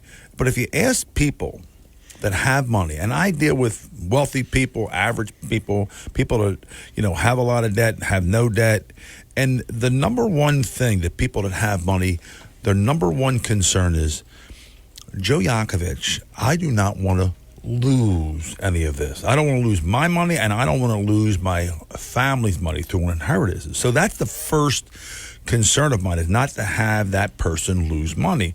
The person that want money, and then people that want money, they think differently. They're always asking me, what are the people that have money? What do they say? How do they think? What are their mindset? And I always explain to them, you know, it's a way of the way they save. A portion goes into a guarantee. And now the other portion of it goes into more of a market conditions. And these are different type of markets. You can have a different sector in each market you need to be in, but you need to be in a very diversified, rebalancing market that rebalances itself every quarter, because I ran into someone that started out with a 60-40 blend, 60% equity and 40% bonds, and then we started, when I met with her, I said, it's a little different from what you said. What do you mean? It looks to me you're 90% in equities and 10% in bonds. How did that happen? And she just looked at me. She says, I don't know how that happened. I said, well, because the organization or the people you're working with did not rebalance the portfolio. It could go up, and it could go down dramatically. Yeah. So you need to be rebalancing and having those couple of buckets. And the last bucket we use is a liquidity bucket. Just have enough money sitting in a checking account, John, so if something happened, or a roof needed to be fixed, or in this case you needed to get a car or down payment, that's the money you would take from to do that.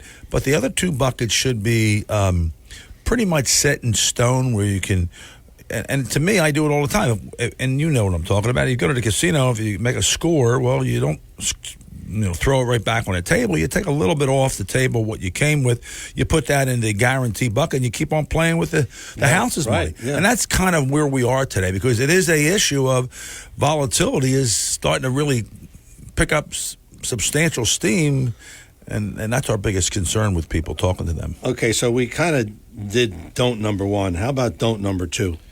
Overlooking those taxes and fees and risk, John. I mean, that's why I talk about risk, is that could destroy somebody's money very, very quickly, and underestimating that could be really big time on your portfolio. So we need to examine, and I do this as much as I can because of the current tax law. Do you believe that taxes will increase or decrease in the future, predicated on where we are today? And most of the people I talk to say taxes are going to go up. I said, okay, so would it be better to put some of this money into a Roth, or convert some of that money into a Roth? And I didn't know I could do that, or I didn't know what an RMD was. So you get a lot of people that have know a few things, but not knowing some of those tax situations can really, really, set you straight, because people believe, well, Joe Yakovich, when I get to retirement, I'll be in a lower tax bracket. And I go, well, how do you know that? If the government needs money, and we got 150 million people, give or take, in the next 10 years, are all going to be over the age of 65, where are they getting that money? Because don't forget that we're not paying into it any longer. Yeah. We're taking it out of it. Yeah. So, no one's ever thought that. We've been in this roller coaster ride. We're going, what happens when? And and that's why I share it with people. I said, we're not looking at just for today.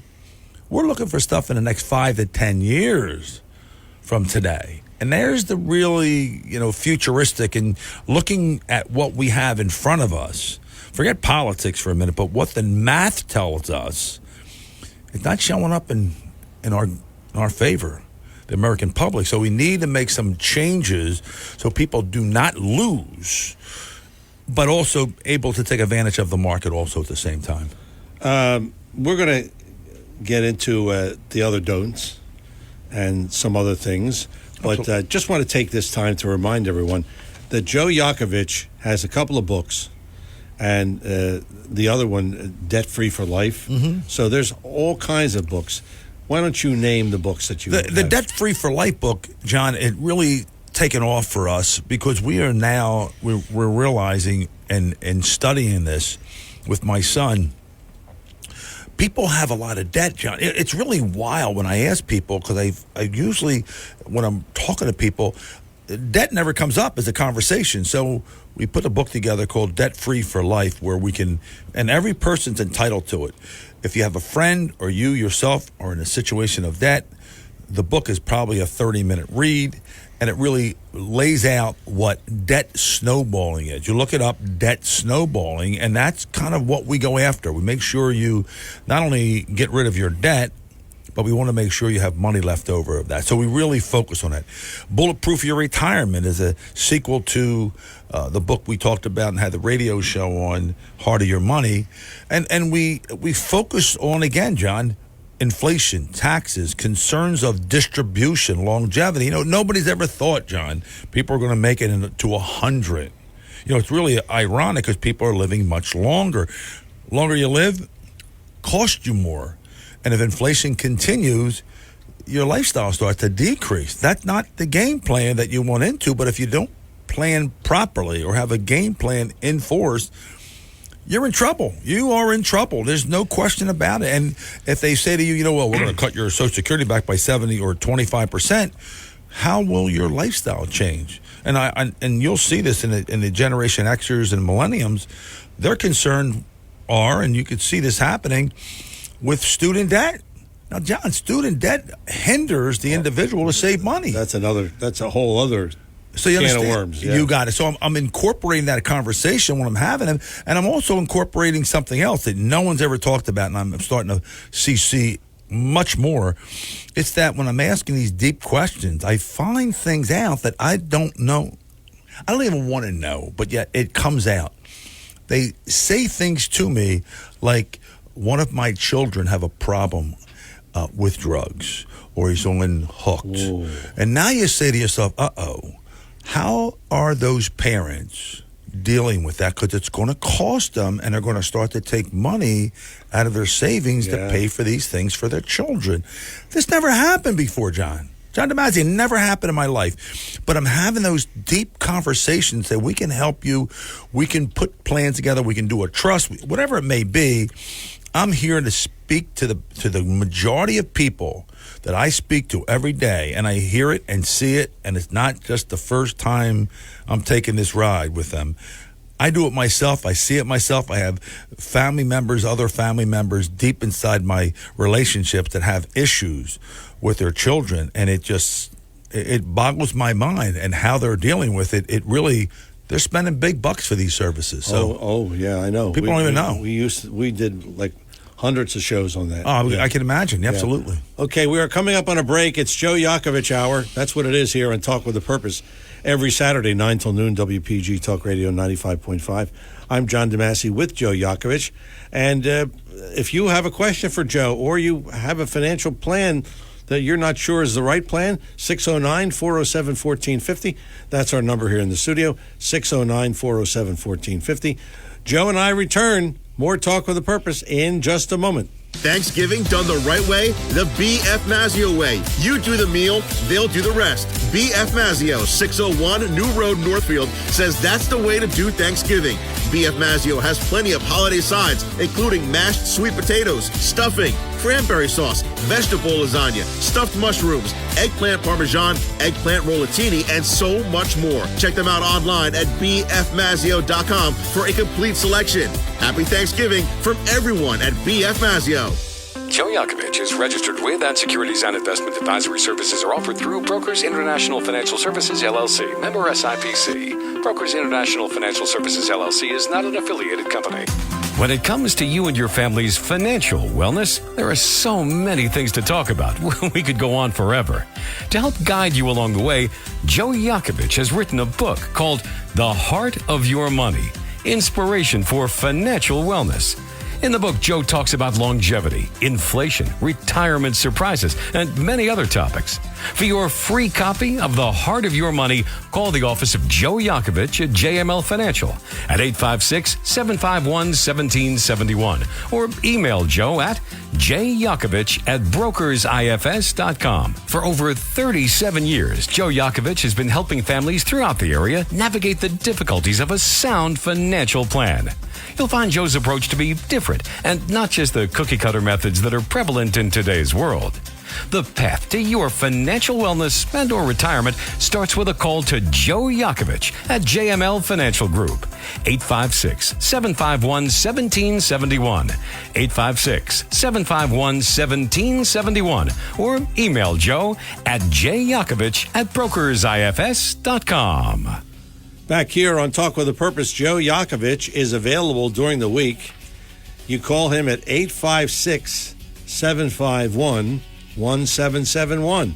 That's 856-751-1771. His website, jmlfinancialgroup.com, jmlfinancialgroup.com. And when you call, you want to make an appointment with Joe. Look, cut to the chase. Go right to Lynn. Don't even bother with Joe. You'll see him eventually. She's the boss. She takes care of that's what she the operation, and she does a great job. I must admit. I want to get back to this just for a minute. Sure. Debt free for life. Yes, sir. I remember you told me, and I was in your office, and you were explaining this whole debt free for life. And you said to me something about a guy had $900,000. Yeah. And he had what kind of debt did he have? We had we started to roll this out big time because I started to see a lot of people have debt. And we've been working with a couple of professionals, doctors, et cetera. And we had money invested and so forth with the gentleman. We had really taken care of him quite well.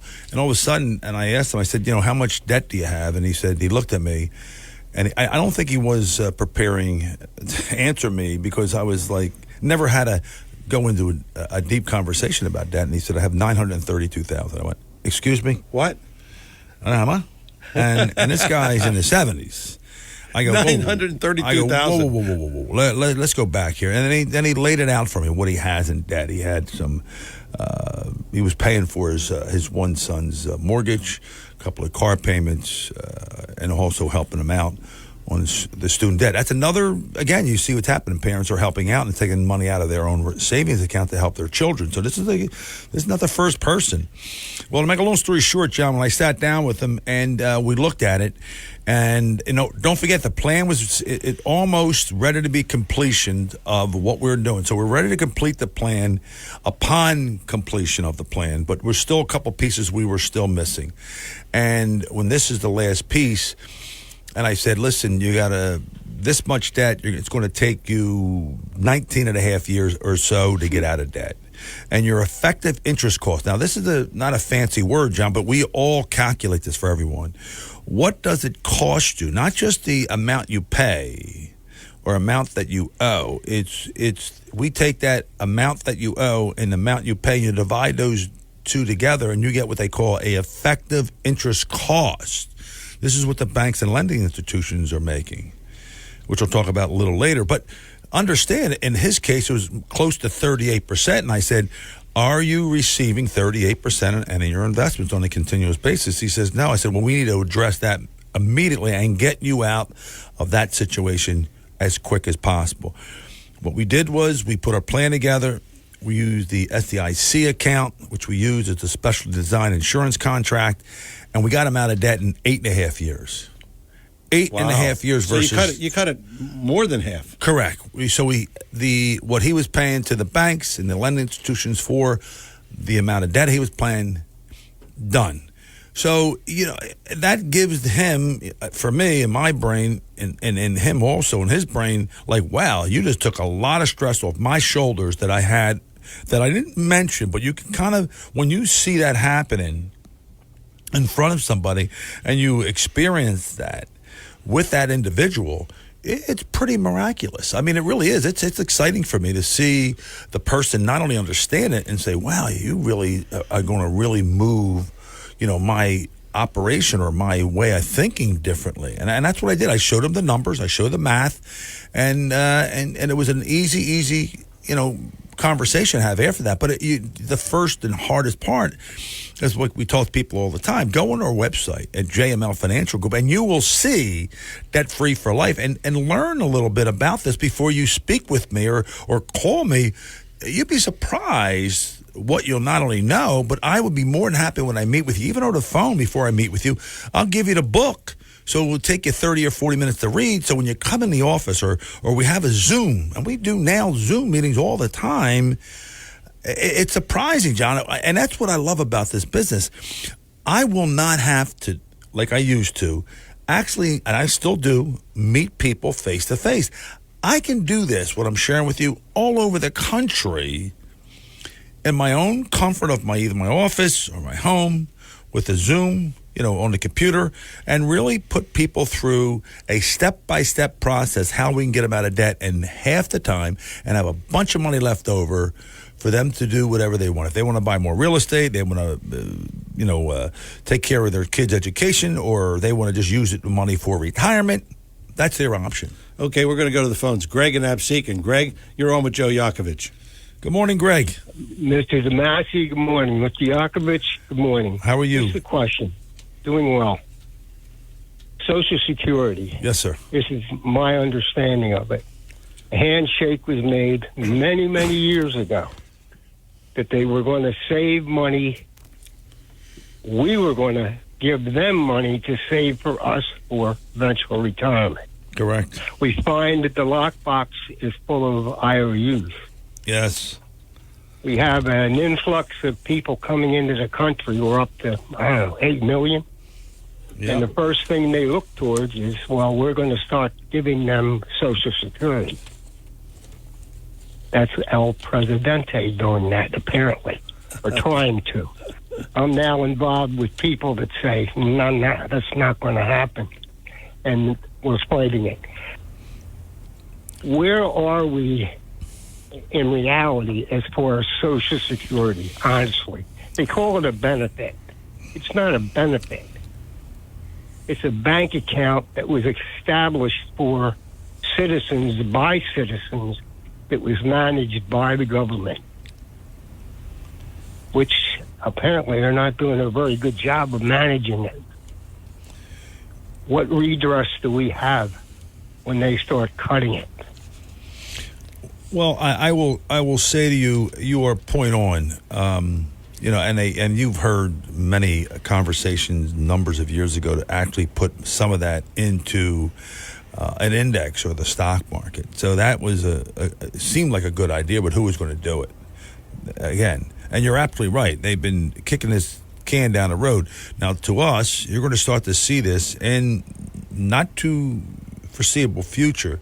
They're going to change the game, meaning they're either going to take more from us now, and they're going to extend that from, right now for most people it's 66, 65, 66, 67. They're going to extend that to 70 for full Social Security benefit. Well, I extended it myself. Correct. I continued to work. Correct. I had a company up until 78, and I had to close it because of circumstances at home. But you're an anomaly. Remember, you're the person I'd love to hang with because you kind of get it. You still work it. You still do side hustle. You're still part of the in the system of making money and keeping yourself active. Not everyone follows that, and the people you're talking about don't follow the same like you and I have.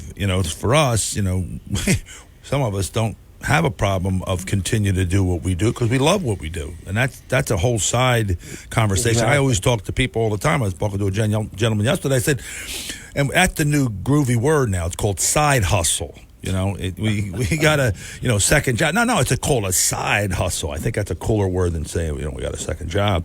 But the side hustle for people like you and I, we can do something. And if you think about this, it should be. I mean, you worked all your life in a profession, and now all of a sudden you're stepping down. I mean, you could play so much golf and read and whatever, but I still believe your best years are in front of you because you're the smartest in that particular profession ever because all the years you worked into it.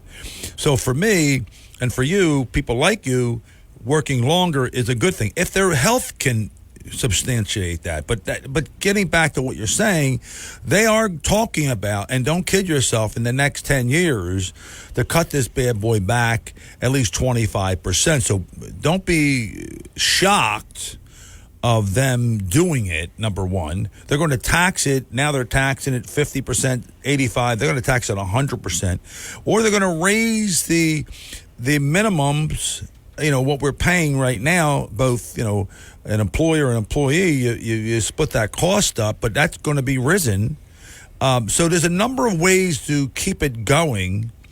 And it is not a Ponzi scheme because, yes, you are right. We paid into it, and it's just sad that we don't have no choice of paying in or not paying into it. I mean, I would like to say, you know what, we were forced to pay it into it, and let's just put it into a checking account or a savings account, and we would have done better with ourselves than having the government. And anytime the government puts their hands on things, it's a nightmare. I just, good or bad or ugly, it just is what it is because we've seen that in the past. So, but you're right. It is a system that's going to have some cracks, and it will be changed no question in my mind. I think it's still going to be there because people are paying into it. But remember what I said in my early dialogue. You're going to have 140 or give or take 50 million people in the next 10 years. That's why I'm always talking about the next 10 years. I can't see further than that. What will it be like with all the folks like you and I that will be in our 60s or 70s, more 70s-ish, or, in that range, that are taking money out of these plans and not putting enough into the plans? That's where it starts to get really hazy. That's the scary part. And what's going to be for those type of people behind us on how they're going to deal with this, because they're still picking money up from all of them, all the Generation Xers and Millenniums. That's the issue we're faced with today. All right, Greg, thanks for the call. Appreciate it. Makes a good point, though, John. Yes, but it does, it's an issue with all of us, and people don't. And if you think about it, John, the math. When I say to people, I say that you got to have at least $1 million, $1.2 million to comfortably retire, and they don't have that. But if you factor in what Social Security is paying that individual and the wife, that's over $1 million. If you look at it from that standpoint, because they're pulling off, if it's $30,000, $40,000, $50,000 a year. If you look at that from the standpoint of living, 30 years into retirement, at least 25, 30 years and plus, that's a lot of money that if you add that up, it's $1 million plus. So we want to make the right decisions, especially for Social Security recipients, so they have the maximum. But again, it goes into what we said earlier. Are you in good health? What type of income are you getting? Is your wife working, your spouse working, whatever? So that's kind of stuff we talk about. After the break, we're going to do don't number 4. Yep. Speaking of Social Security. Yeah. That's what it's about. It is Talk with a Purpose every Saturday, 9 till noon, WPG Talk Radio 95.5. I'm John DeMasi with Joe Yakovich. Joe, of course, is JML Financial and his website, jmlfinancialgroup.com. And if you want to talk to him right now, 609-407-1450, 609-407-1450. I'm John DeMasi with Joe Yakovich. More after these words. If you're interested in driving one of the finest automobiles on the market today, then you'll want to check out all of the fabulous new and pre-owned Lexus at Lexus of Atlantic City. Lexus of Atlantic City, 3169 Fire Road in EHT. Driving a Lexus is like no other vehicle on the market. Test drive one for yourself at Lexus of Atlantic City.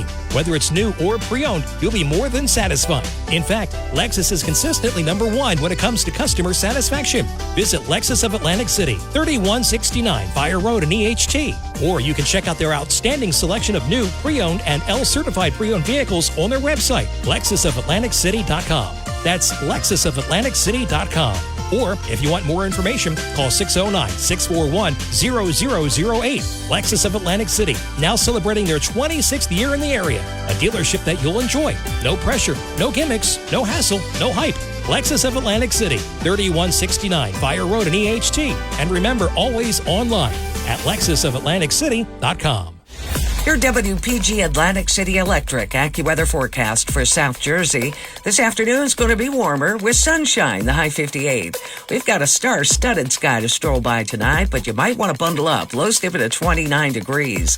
Plenty of sunshine tomorrow, high 50 to wrap the weekend. Come Monday, plenty of sunshine when you get back at it with a high 56. Looking windy and plenty of sun on Tuesday, high 57. I'm AccuWeather's Ruth O'Brien on WPG Talk Radio 95.5. And we are back here on Talk with a Purpose. Joe Yakovich is our guest, as he is every couple of weeks here on the show. Joe Yakovich, during the week, JML Financial Group is his website, jmlfinancialgroup.com. That's the website.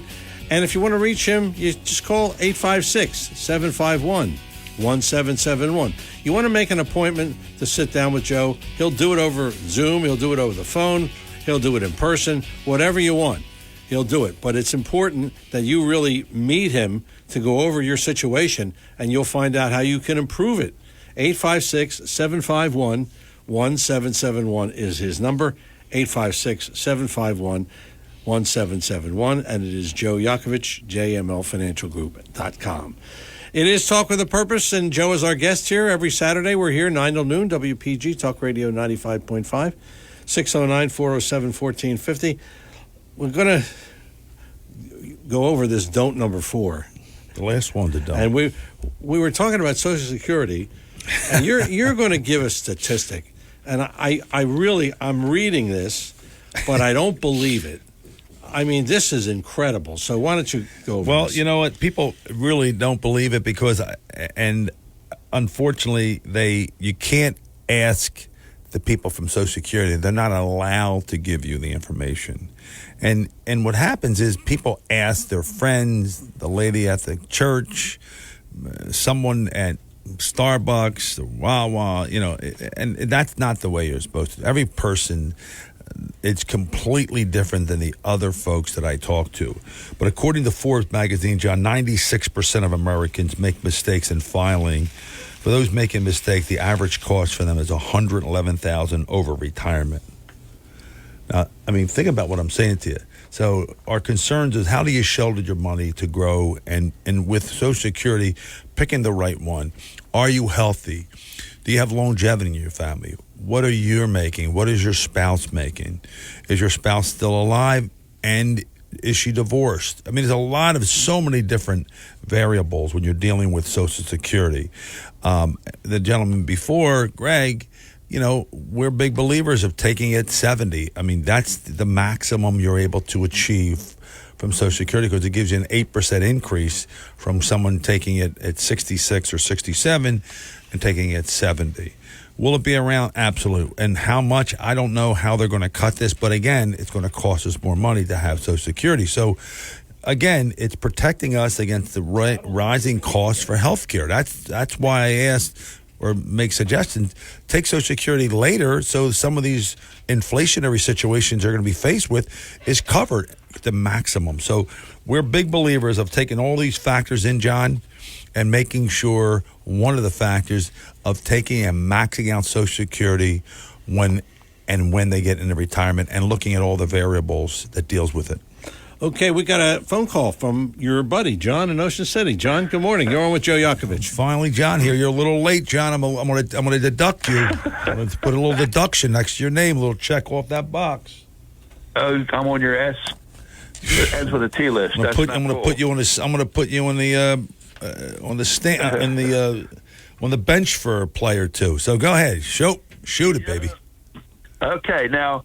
The economic bottom drops out of the economic tsunami comes in and sweeps everything away. Well, you better be healthy enough to sink a pipe and have an old-timey water hand pump affixed to the top of it. And make sure when you dig for your outhouse, you don't mix it with your drinking water, okay? Or we could build an Iroquois longhouse out in the middle of the Alaskan wilderness, right? But all that malarkey being said, I mean, okay, a Roth IRA, I've never heard anything negative about the Roth IRA. It's a way of guarding your money and growing your money at the same time. Now, that's just one thing in your portfolio for your customers. But could you just give a brief retelling, because I'm thick, a brief retelling of how you help people grow besides the Roth IRA, in addition to the Roth IRA, how you help a person guard their money and grow it at the same time? Thanks. You must be, I tell you the one thing, you and we're going to go over his house. We're going to go over John's house in Ocean City. We're going to find where he lives and stand out and pick at his house and say, he's the guy I'm going to hang out with. John, you've almost, it was a layup with a 10-foot ladder. Roth IRA is the way to convert it or buy new, depending on what I call new money and old money.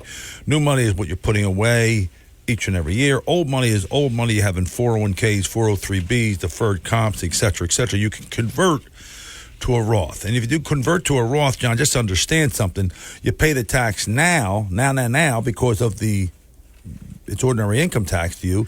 So you seed it. You do a little bit at a time so you don't increase your overall tax efficient. And I want to talk about that because there's a two different type of tax code that we all have, and people need to be aware of that. But the Roth IRA, now the question becomes, John, where do we put the Roth IRA? Putting it away is cool, but now where do we put it? Because you can definitely lose money inside a Roth IRA because we can put it in a portfolio or stocks, bonds, whatever, or you can put it into some of the vehicles that we use where you have no losses and downside protection. So that's one of the reasons. The second thing, John, and you've always come up with some of these people, all the Rockefellers and the Kennedys and all the people, the super wealthy, super wealthy people that you and I are both friends with. What they do, John, they buy, believe it or not, called, and they usually use it in a very sophisticated way, but it's a simple way. They call it a family trust, and they use life insurance, John, under the tax code. Legal tax code. You could put money away into a life insurance policy, and you don't need to do it for the reasons of a death benefit. You do it because you're able to put money away and not pay tax on the money. When you put it in, you can withdraw the money tax-free. It gets a guaranteed interest rate. A dividend if you're dealing with a mutual company, not a stock company, and you get an interest rate on it, John. So there's a conservative way to compound interest, the seventh wonder of the world, which you're well aware of, to do that. Now, you might say, well, Joe Yakovich, I can't get it because of insurability. Well, John, hold on for a second. It depends on your insurability. It's not like long-term care. They ask you different questions. When you're dealing with life insurance, they ask you a total other different questions. Will you have longevity? Regardless if someone's disabled, you still can get life insurance and have it put away on an ongoing basis and withdraw that money anytime you want, tax-free. This is legal. All the major wealthy people, all of them, do this. In globs, the Disneys, the Ray Krocs of the world. If you look up and you do some research, people will see what I'm talking about. And if you don't believe me, you can see it right now. You can look up wage statistics, and it will tell us how much people are making in this country. So we need to divert our thought processes, putting money away where you cannot be taxed on it. It's not illegal, but you understand, John, in my profession, in the world that I live in, I'm going to kind of pull back the curtain here. You got people that manage money, and I'm sure they do a great job at it. But you also have a bunch of folks on the other side of the fence that all they talk about is insurance. Well, unfortunately or fortunately, I learned this profession, luckily, working in the Wall Street environment. And I always thought, man, this is easy, but it's not easy because I don't do anything anymore, John. I don't trade stocks or commodities. I give it to a guy like John DeMazzi, which works for a big company, and determine if he's a good guy or his company is doing what they're supposed to do and it's financially strength. I'm going to use his company to give my clients money to him and his company so they can manage portfolios for us. Then you have another person that has understanding about insurance and how life insurance works, how disability works, how health insurance works, how all these other insurances. It just so happens, John, I put both of them together long ago, not knowing this day was going to come. So when you combine both of those sides together, John, to have some risky investments of we call the casino money, and then you have some guaranteed money that you could have Roth IRAs in that money, and you combine those together, then if the market goes up, I know where to pick up the money. If the market goes down, I know where to find the best place to pull that money out. So it's a culmination of two ways, having two buckets of money that are kind of competing against each other for distribution and for accumulation purposes, especially the conversation with Roth. Anytime I can put the money in a way that I pay no tax on it, it's great. But remember something, John, if people don't have this, remember, the law has changed. If you're moving the money from the parents to the children, they're going to have to take the money out over 10 years. Now you say, what's that mean? Well, what that means is the parent never got a chance to spend it, and the children that used to have, you can postpone it for the rest of their life, a lifetime situation. Now you need 10 years. Well, why is that important? Because the government's got us, because they're going to force that person, the child of the parent that passed, to take that money out, which will drive their tax bracket up. That's how they're getting their money, John. They're getting the money because they're going to transfer that wealth to the children, and over 10 years, they're going to be forced to take the money out over 10 years. So Roth, you avoid that completely. Come 100% completely, the money transfers zero tax-free. So tax-free is the way to go and because of our uncertainty with where taxes are going. Okay, we're going to talk about how the banks make money. You're going to love this. This is really a great discussion. You're going to love 609-407-1450, our number here in the studio. It is Talk with a Purpose, Saturdays, 9 till noon, WPG Talk Radio 95.5. I'm John DeMasi with Joe Yakovich. Joe is JML Financial. His website is jmlfinancialgroup.com. We'll talk more with Joe. And if you have a question, 609-407-1450. I'm John DeMasi. We're both coming back after these words. When it comes to you and your family's financial wellness, there are so many things to talk about. We could go on forever. To help guide you along the way, Joe Yakovich has written a book called The Heart of Your Money, Inspiration for Financial Wellness. In the book, Joe talks about longevity, inflation, retirement surprises, and many other topics. For your free copy of The Heart of Your Money, call the office of Joe Yakovich at JML Financial at 856-751-1771 or email Joe at jyakovich@brokersifs.com. For over 37 years, Joe Yakovich has been helping families throughout the area navigate the difficulties of a sound financial plan. You'll find Joe's approach to be different and not just the cookie-cutter methods that are prevalent in today's world. The path to your financial wellness and or retirement starts with a call to Joe Yakovich at JML Financial Group. 856-751-1771. 856-751-1771. Or email Joe at jyakovich@brokersifs.com. Joe Yakovich is registered with, and securities and investment advisory services are offered through Brokers International Financial Services, LLC, member SIPC. Brokers International Financial Services, LLC is not an affiliated company.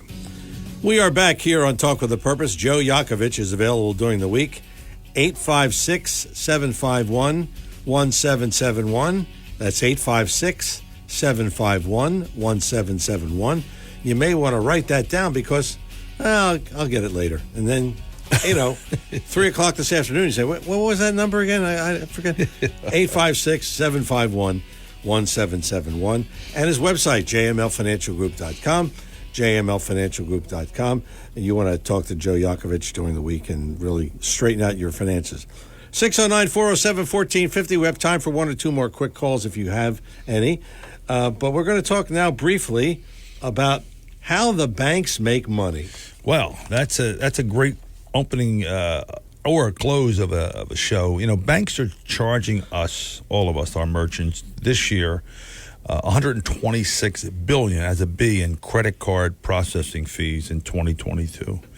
And that's why they love credit cards, the banks. That's why they offer us these kickbacks of 1.5 cash backs on purchases. So people use their credit card again and again and again and again. And this is cuts into every purchase, often about 3%.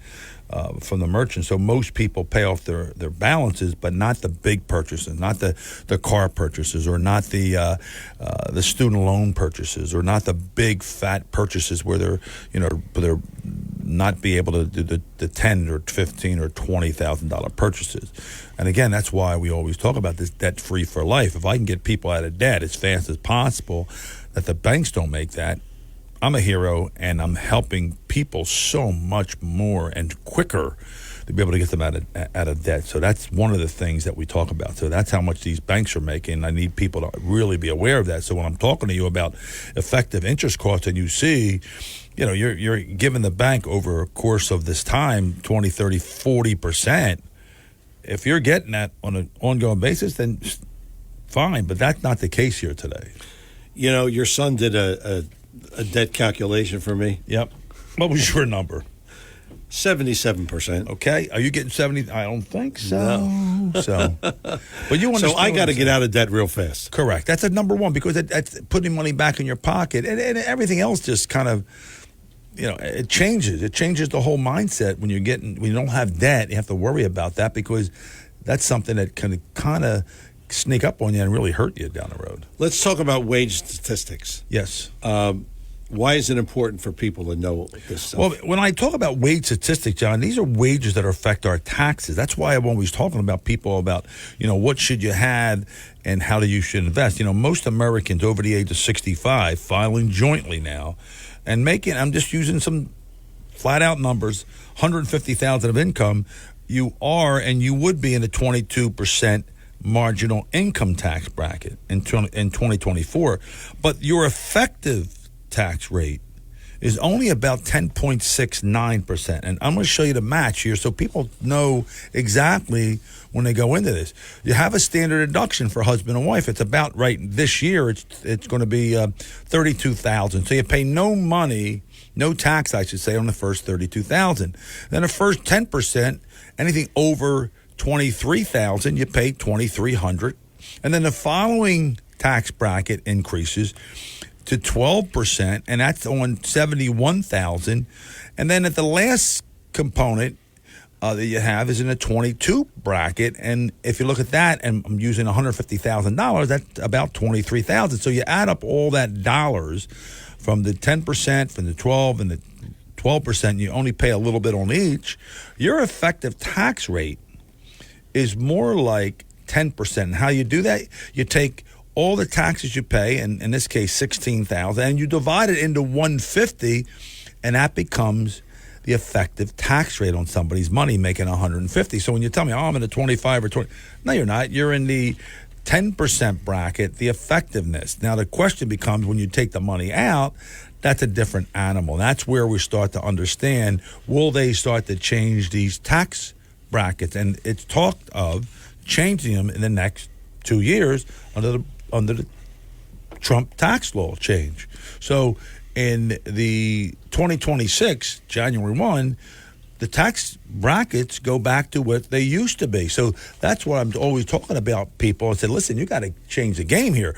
If you're going to do a Roth, this is the perfect time to do the Roth because we are in the lowest tax environment we've been in many, many years. So that's just where the smart money is. I don't care how you invest your money, but if you have 401, 403B, 457s, all those government plans, you want to try to get as much of those dollars into conversion to Roth now, so eventually when those tax brackets go up down the road, you will not be caught paying the highest amount of tax. You'll be now paying it the lowest, plus you do it on a smaller basis, and you do it as you see fit, not when someone else is forcing you to take the money out. You take your time on doing it, and specifically not put yourself in a higher tax bracket. That's the real key here. Okay, let's discuss if anybody wants to meet you. Yep. 856-751-1771.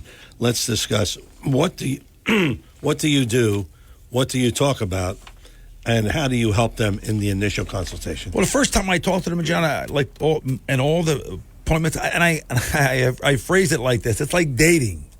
You know, I know it sounds kind of weird, but it's like dating someone. You want to get a feel for me. I want to get a feel for you. You want to understand my philosophy. I want to find out how you think and what your philosophy is, and what you're trying to what you're trying to achieve. What your optimal goal is. Is there anything that I should be aware of? Are you moving? Are you going to get married? Are you going to leave the state and go someplace else? Is there any children you have to continue to take care of? Is there any any of those questions I want to get on my paper or get it out and open, so I kind of look at where and what they want me to do and focus on those type of things. So that's the real concern, is asking those tough questions, John. John, honestly, if I sat down with somebody, it would take me 5 minutes to get all their financial stuff. But that doesn't give me the real story of that individual. Yeah. I just give me the numbers. But now I'm going to find out, they plan on selling their home and moving someplace else, or they have 2 children they still want to take care of, or one's disabled. I mean, it's so many different questions that it comes out of it. But that's why I'm always asking, where are you from? How was it growing up? Was it difficult? How was it when you were dealing with money? And you'd be surprised what you hear, all those fun questions I have. And that's going to put the wraps on another edition of Talk with a Purpose. Don't forget, Joe Yakovich, 856-751-1771 is his number. His website, jmlfinancialgroup.com. I'm John DeMasi. Thanks for listening.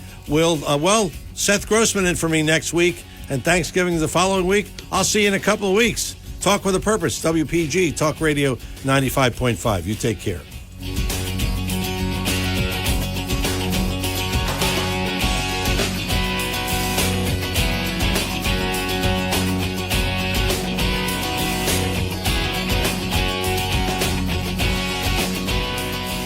The preceding program was paid for and presented by John DeMasi.